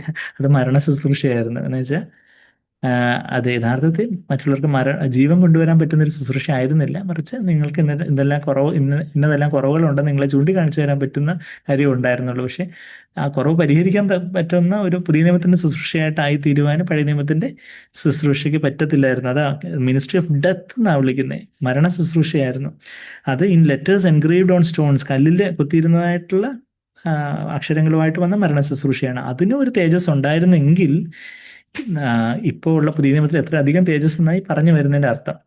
അതാ 7-ാമത്തെ വാക്യം. എന്നാൽ കല്ലിൽ അക്ഷരമായി കുത്തിയിരുന്ന മരണ ശുശ്രൂഷ, കല്ലിൽ അക്ഷരമായിട്ട് കുത്തിയിരുന്നതായിരുന്നു ഈ മരണ ശുശ്രൂഷ, മോശയിലൂടെ വന്ന ന്യായപ്രമാണത്തിന്റെ മരണ ശുശ്രൂഷ. അത് നീക്കം വരുന്നതായ മോശയുടെ മുഖ തേജസ്, മോശയ്ക്കുള്ള മുഖ തേജസ് നീക്കം വരുന്നത്, ഫെയ്ഡ് ചെയ്തുകൊണ്ട് പോകുന്നതായിരുന്നു ഇസ്രായേൽ മക്കൾക്ക് അവന്റെ മുഖത്ത് നോക്കാൻ പോലും പറ്റാതെ തേജസ് ഉള്ളതായിരുന്നു. ഈ ഫെയ്ഡ് ചെയ്യുന്നതായിരുന്നെങ്കിൽ പോലും, അത് മങ്ങിപ്പോകുന്നതാണെങ്കിൽ പോലും ഇസ്രായേൽ മക്കൾക്ക് എന്ത് ചെയ്യാൻ പറ്റിയില്ല? മോശയുടെ മുഖത്ത് നോക്കാൻ പറ്റിയില്ല. അത്രമാത്രം തേജസ് ഉണ്ടായിരുന്നു ഉണ്ടെങ്കിൽ 8-ാമത്തെ വാക്യം, ആത്മാവിന്റെ ശുശ്രൂഷ അധികം തേജസ് ഉള്ളതാവുകയില്ലയോ? How will the ministry of the spirit fail to be even more with glory? അപ്പൊ പഴയ നിയമത്തിലെ മോശയുടെ ശുശ്രൂഷക്കായിട്ട് വലിയൊരു ശുശ്രൂഷയാണ് നമുക്ക് ഓരോരുത്തർക്കും ദൈവം തന്നിരിക്കുന്ന പറഞ്ഞാൽ നമുക്ക് വിശ്വസിക്കാൻ പറ്റൂ. നമ്മളൊരു മോശയൊക്കെ വലിയ ദൈവത്തിന്റെ. പക്ഷെ യഥാർത്ഥത്തിൽ സ്ത്രീകളിൽ നിന്ന് ജനിച്ചിട്ടുള്ളവരിലേക്കും വെച്ച് ഏറ്റവും വലിയവൻ യോഹന്നാൻ സ്നാപകനാകുന്നു എന്ന് പറഞ്ഞാൽ പഴയ നിയമത്തിലേക്കും വെച്ച് ഏറ്റവും വലിയവൻ യോഹന്നാൻ സ്നാപകനാണ്. ആ യോഹന്നാൻ സ്നാപകനെക്കാട്ടിലും വലിയവനാണ് ദൈവരാജ്യത്തിലെ ഏറ്റവും ചെറിയവൻ. ദൈവരാജ്യം അനുഭവിക്കുന്ന പരിശുദ്ധാത്മാവിന്റെ നിറവുള്ള ഒരു എല്ലാവരിലും ഏറ്റവും ചെറിയവനായിട്ടുള്ള ഒരാൾ പോലും യോഹന്നാൻ സ്നാപകനെക്കാട്ടിലും ഉയർന്ന നിലവാരത്തിലാണ്. ദൈവരാജ്യം എന്ന് പറഞ്ഞാൽ എന്താ? ദൈവരാജാവായിട്ടുള്ള എന്ന് പറഞ്ഞാൽ യേശുവിന്റെ പരിശുദ്ധാത്മാവിന്റെ നിറവ് അനുഭവിക്കുന്ന ഒരാള് സംബന്ധിച്ചിടത്തോളം, യഥാർത്ഥത്തിലുള്ള പരിശുദ്ധാത്മാവിന്റെ നിറവ് അനുഭവിക്കുന്ന ഒരാള് യോഹന്നാൻ സ്നാപകനെക്കാട്ടിലും വലിയൊരു നിലവാരത്തിൽ എത്താൻ പറ്റും എന്നുള്ളൊരു കാര്യം പറഞ്ഞിരിക്കുന്നത്. യോഹന്നാൻ സ്നാപകനായിരുന്നു മോശയെക്കാട്ടിലും ഏലിയാവിനെക്കാട്ടിലൊക്കെ വലിയവനായിട്ടുള്ളത് സ്ത്രീകളിൽ നിന്ന് ജനിച്ചിട്ടുള്ളവരെ വെച്ച്. പുതിയ നിയമത്തിലെ ദൈവമനുഷ്യൻ നമ്മളൊക്കെ സ്ത്രീകളിൽ നിന്ന് ജനിച്ചിട്ടുള്ളവരാണ്. എന്നാൽ നമ്മൾ ആത്മാവിൽ നിന്ന് ജനിച്ചിട്ടുള്ളവരാണ്. അപ്പം ആത്മാവിൽ ജനിച്ചിട്ടുള്ളവര് സ്ത്രീകളിൽ നിന്ന് ജനിച്ചിട്ടുള്ള യോഹന്നാൻ സ്നാപകനെക്കാട്ടിലും വലിയവരാണെന്നുള്ള കാര്യം കർത്താവ് മത്തായി 11:11 പറയുന്നു. ഞാൻ അതിലേക്കൊന്നും പോകുന്നില്ല. അത് നമ്മൾ പലപ്പോഴൊക്കെ ഇതിനു മുമ്പൊക്കെ വായിച്ചിട്ടുള്ള വാക്യം, അല്ലെങ്കിൽ നമുക്ക് തന്നെ എടുത്ത് വായിച്ച് നോക്കണം. മത്തായി 11:11 അത്. അപ്പൊ ഇവിടെ നിന്ന് നമ്മൾ എന്താ പറയുന്നത്? അപ്പൊ എത്രയധികം തേജസ്സാണ് പുതിയ നിയമത്തിലുള്ളത്. അത് കഴിഞ്ഞിട്ട് പറയുക 9-ാമത്തെ വാക്യം, ശിക്ഷാവിധിയുടെ ശുശ്രൂഷയായിരുന്നു ഇത്. ഏത്? പഴയ നിയമം, മിനിസ്ട്രി ഓഫ് കോണ്ടംനേഷൻ. മറ്റുള്ളവരെ ഒരു കുറ്റബോധത്തിലേക്ക്, അയ്യോ ഈ ആ ന്യായപ്രമാണം അനുസരിക്കണം, ഈ ന്യായപ്രമാണം അനുസരിക്കണം, അതനുസരിക്കണം, ഇതനുസരിക്കണം, ഇത് ഏതെങ്കിലും തെറ്റിപ്പോയാൽ എല്ലാം തെറ്റിപ്പോയി. അപ്പം ആ പാടൊരു കോണ്ടംനേഷൻ, ശിക്ഷാവിധിയുടെ ശുശ്രൂഷയായിരുന്നു 9-ാമത്തെ വാക്യത്തിൽ അതാ വായിക്കുന്നത്. എവിടെ നമ്മളുള്ള 2 കൊരിന്ത്യർ 3-ാം അധ്യായത്തിന് 9-ാമത്തെ വാക്യം. ശിക്ഷാവിധിയുടെ ശുശ്രൂഷ തേജസ്സാകുന്നു എങ്കിൽ, if the ministry of condemnation has glory, ശിക്ഷാവിധി ശുശ്രൂഷ തേജസ്സാകുന്നു എങ്കിൽ നീതിയുടെ ശുശ്രൂഷ തേജസ്സേറിയതായിരിക്കും. ഇത് മറ്റേത് ആത്മാവിൻ്റെ യുനോ ആത്മാവിൻ്റെ ശുശ്രൂഷ, അക്ഷരത്തിൻ്റെ ശുശ്രൂഷ എന്ന് പറഞ്ഞു. പിന്നെ ഇത് നീതിയുടെ ശുശ്രൂഷ, പിന്നെന്താ കോണ്ടംനേഷൻ, കുറ്റബോധത്തിന് അല്ലെങ്കിൽ ശിക്ഷാവിധിയുടെ ശുശ്രൂഷ. ആ ഒരു കോൺട്രാസ്റ്റ് നമ്മൾ 2 സൈഡിലും കമ്പയർ ആൻഡ് കോൺട്രാസ്റ്റ് ആയിട്ട് എഴുതുവാണെങ്കിൽ പഴയ നിയമത്തിൻ്റെ പുതിയ നിയമത്തിൻ്റെ ആ ഒരു ടേംസ് നമുക്ക് മനസ്സിലാകും. അത് നമ്മൾ പറയുന്നത് much more does the ministry of righteousness abound in glory, തേജസ്സേറിയതായിരിക്കുന്നു. അത് കഴിഞ്ഞിട്ട് 10-ാമത്തെ വാക്യത്തിൽ വായിക്കുന്നത് അതേ തേജസ്സോട് കൂടിയത് ഈ കാര്യത്തിൽ ഈ അതിമഹത്തായ തേജസ് നിമിത്തം ഒട്ടും തേജസ് ഇല്ലാത്തതായി എന്ന് പറഞ്ഞാൽ ചന്ദ്രന് വെളിച്ചമുണ്ട്, സൂര്യൻ്റെ വെളിച്ചം കിട്ടിയതാണെങ്കിലും വെളിച്ചമുണ്ട്, ബാക്കി നക്ഷത്രങ്ങൾക്കും വെളിച്ചമുണ്ട്. എന്നാൽ സൂര്യൻ്റെ വെളിച്ചം വരുമ്പോഴത്തേക്ക് നക്ഷത്രങ്ങൾ വെളിച്ചമൊന്നും കാണുന്നില്ല എന്ന് പറയുന്നത് പോലെ, for indeed what had glory in this case has no glory because of the glory that surpasses it. സൂര്യൻ്റെ വെളിച്ചം വന്നപ്പോഴത്തേക്കും ചന്ദ്രനെയും കാണുന്നില്ല, നക്ഷത്രങ്ങളെ പൊടിപോലുമില്ല കണ്ടുപിടിക്കാൻ. അതാ അവസ്ഥ എന്ന് പറയുമ്പോൾ പുതിയ നിയമത്തിന് ഗ്ലോറി തേജസ് വരുമ്പോഴത്തേക്കും പഴയ നിയമത്തിന് തേജസ് ഇല്ലെന്ന് തന്നെ പറയേണ്ടി വരും. തേജസ് ഉണ്ട്, പക്ഷെ അതിൻ്റെ തേജസ്സിനെക്കാട്ടി വലിയ തേജസ്സാണ് പുതിയ നിയമത്തിൻ്റെ ശുശ്രൂഷ എന്നുള്ള തേജസ് എന്നാണ് അവിടെ പറയുന്നത്. 11-ാമത്തെ വാക്യം, നീക്കം വരുന്നത് തേജസ്സുള്ളതായിരുന്നുവെങ്കിൽ, നീക്കം വരുന്നതെന്ന് പറഞ്ഞാൽ ഈ ഫെയ്ഡ് ചെയ്ത് പോകുന്നത്, അതായത് മോശയുടെ മുഖതേജസ്സൊക്കെ ഫെയ്ഡ് ചെയ്ത് പോകുന്നതായിരുന്നു. അത് തേജസ്സോട് കൂടിയതായിരുന്നുവെങ്കിൽ നീതിയുടെ ശുശ്രൂഷ തേജസ്സോട് നീക്കം വരും. 11-ാമത്തെ വാക്യം, നീക്കം വരുന്നത് തേജസ്സുള്ളതായിരുന്നുവെങ്കിൽ നിലനിൽക്കുന്നത് എത്ര അധികം തേജസ്സുള്ളതായിരിക്കും. ഈ വിധം പ്രത്യാശയുള്ളവരായി ഞങ്ങൾ വളരെ പ്രാഗൽഭ്യത്തോടെ സംസാരിക്കുന്നു. വലിയ പ്രാഗൽഭ്യത്തോടെ പഴയ നിയമത്തിലെ ശുശ്രൂഷകന്മാരെ എത്ര പ്രാഗൽഭ്യത്തോടെ ഞങ്ങൾ സംസാരിക്കുന്നതാണ് പൗലോസ് അപ്പോസ്തലൻ പറയുക. നീങ്ങിപ്പോകുന്നതിൻ്റെ അന്ത്യം, നീങ്ങിപ്പോകുന്നത് എല്ലാം മോഹത്തിലെ തേജസ്സൊക്കെ അങ്ങ് നീങ്ങിപ്പോയി, എല്ലാം അങ്ങ് കറുത്ത് കരിവാളിച്ചെല്ലാം മനുഷ്യരുടെ തേജസ്സൊക്കെ അങ്ങ് മുഖത്ത് തേജസ്സൊക്കെ അങ്ങ് പോകുന്ന ആരും കാണണ്ടെന്ന് വിരിച്ച് ഇസ്രായേൽ മക്കൾ കാണാതെ വണ്ണം മോശ തന്നെ മുഖത്ത് മൂടുപടം ഇട്ടതുപോലെ അല്ല, എന്നാൽ അവരുടെ മനസ്സ് കഠിനപ്പെട്ടു പോയി. അപ്പം ഇന്ന് അന്ന് മോശ മൂടുപടമൊക്കെ ഇട്ടു. ഇന്ന് നമുക്ക് മൂടുപടമൊന്നും വേണ്ട, മൂടുപടം നീങ്ങിയ മുഖത്താണ് നമ്മൾ കർത്താവിൻ്റെ തേജസ് കാണുന്നതെന്ന് താഴോട്ട് നമ്മൾ വായിക്കുന്നത്. എന്നാൽ അവരുടെ മനസ്സ് എന്ത് പറ്റി? കഠിനപ്പെട്ടു പോയി. പഴയ നിയമം വായിക്കുമ്പോഴൊക്കെയും ആ മൂടുപടം നീങ്ങാതെ, ഇന്നും ആ മൂടുപടം പോലെ, മോശ ഇട്ട ഒരു മൂടുപടം പോലെ അവരുടെ മുമ്പാകെ ഒരു മൂടുപടമുണ്ട്. അത് ജഡമാകുന്ന, സ്വന്തം ഇഷ്ടമാകുന്ന ഒരു മൂടുപടമാണ് വെയിൽ. ആ മൂടുപടം നീങ്ങാതെ ഇന്നുവരെ ഇരിക്കുന്നുവല്ലോ. അത് ക്രിസ്തുവിൽ നീങ്ങിപ്പോകുന്നു. എപ്പോഴാണ് എങ്ങനെ നീങ്ങിപ്പോകുന്നേ? മോശയുടെ പുസ്തകം വായിക്കുമ്പോൾ മൂടുപടം ഇന്നോളം അവരുടെ ഹൃദയത്തിന്മേൽ കിടക്കുന്നു. മോശയുടെ പുസ്തകം വായിക്കുമ്പോൾ ഇവർക്കൊന്നും മനസ്സിലാവുന്നില്ല, യഹൂദന്മാർക്ക്. അതുകൊണ്ട് അവർ യേശുവിനെ ബെൽസെബൂൽ എന്നൊക്കെ വിളിച്ച്, പിശാച് ഭൂതങ്ങളുടെ തലവൻ എന്നൊക്കെ വിളിച്ച്. കർത്താവിലേക്ക് ഒരാൾ തിരിയുവാണെങ്കിൽ, 16-ാമത്തെ വാക്യം, കർത്താവിലേക്ക് തിരിയുമ്പോൾ മൂടുപടം നീങ്ങിപ്പോകും.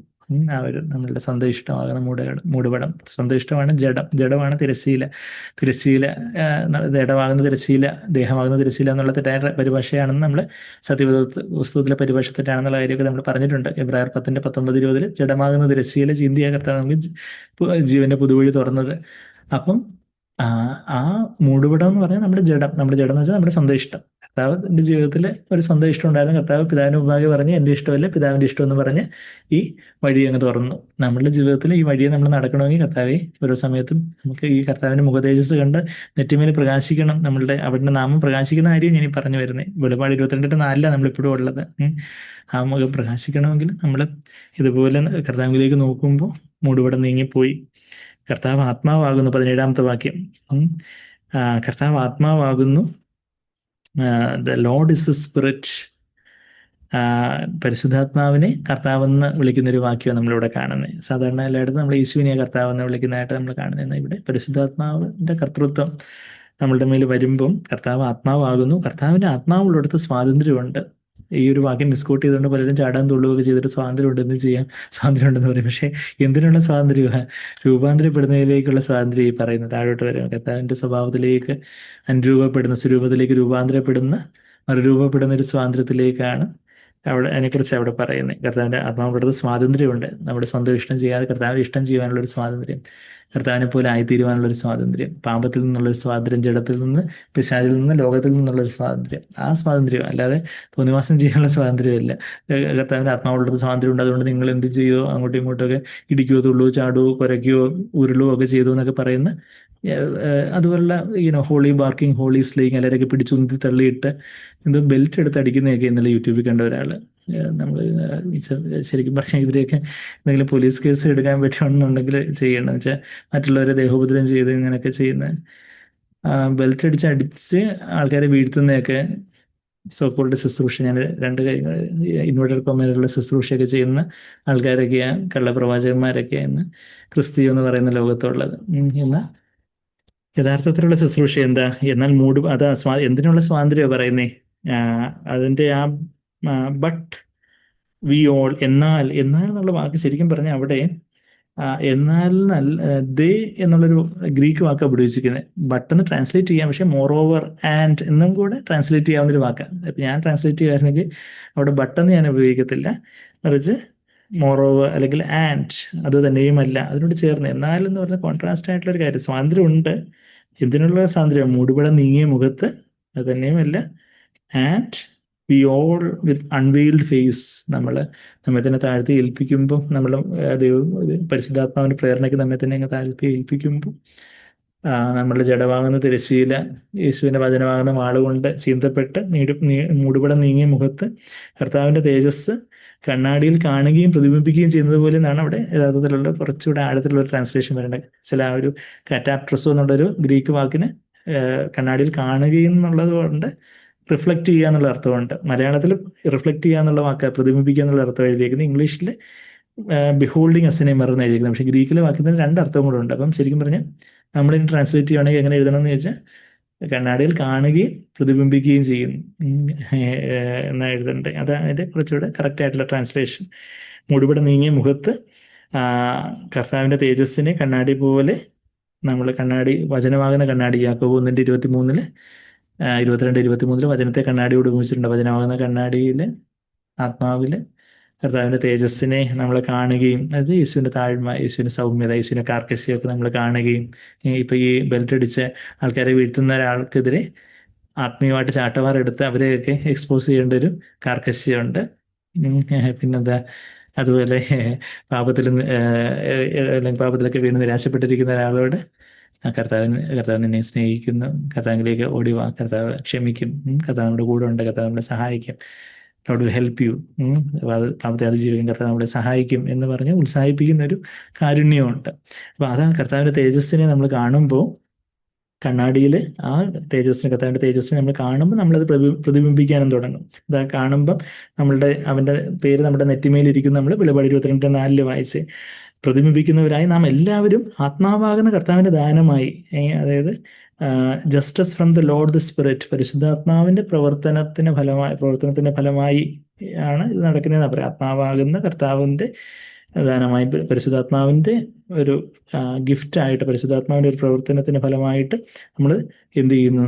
കൂടുതൽ കർത്താവിൻ്റെ തേജസ്സിനെ കാണുന്നു. ഈ വചനമാകുന്ന കണ്ണാടിയിൽ നിന്ന് മൂടുപടം നീങ്ങി പോകുമ്പോൾ നമ്മളുടെ ആ എനിക്ക് സ്വന്തം ഇഷ്ടം ചെയ്യണമെന്ന് പറഞ്ഞ് ഞാൻ ഇരിക്കുവാണെങ്കിൽ കർത്താവിൻ്റെ വചനം എനിക്ക് അറിയാനൊക്കത്തില്ല. ഞാൻ പറഞ്ഞല്ലേ, യോഹന്നാൻ 7:17 കർത്താവ് തന്നെ പറഞ്ഞാൽ, നിങ്ങളുടെ സ്വന്തം ഇഷ്ടം ഒരുവൻ എന്ത് ഇഷ്ടം ചെയ്യുവാൻ പിതാവിൻ്റെ ഇഷ്ടം ചെയ്യുവാൻ. യോഹന്നാൻ 7:17 ഞാനങ്ങ് വായിക്കുവാണെങ്കിൽ നമുക്ക് പെട്ടെന്ന് ക്ലോസ് ചെയ്യാം. 9:30 അത് കൂടെയൊക്കെ വായിച്ച് ഞാനങ്ങ് ക്ലോസ് ചെയ്യാം. അവസാനത്തെ ഇതായല്ലോ. യോഹന്നാൻ 7-ാമത്തെ വാക്യം നമ്മൾ പലപ്പോഴും കണ്ടിട്ടുള്ള വാക്യമാണ്. എന്താ, നമ്മൾ വീണ്ടും ഇടയ്ക്കൊക്കെ കണ്ടില്ലെങ്കിൽ ഈ വാക്യങ്ങളൊക്കെ മറന്നു പോയില്ലേ.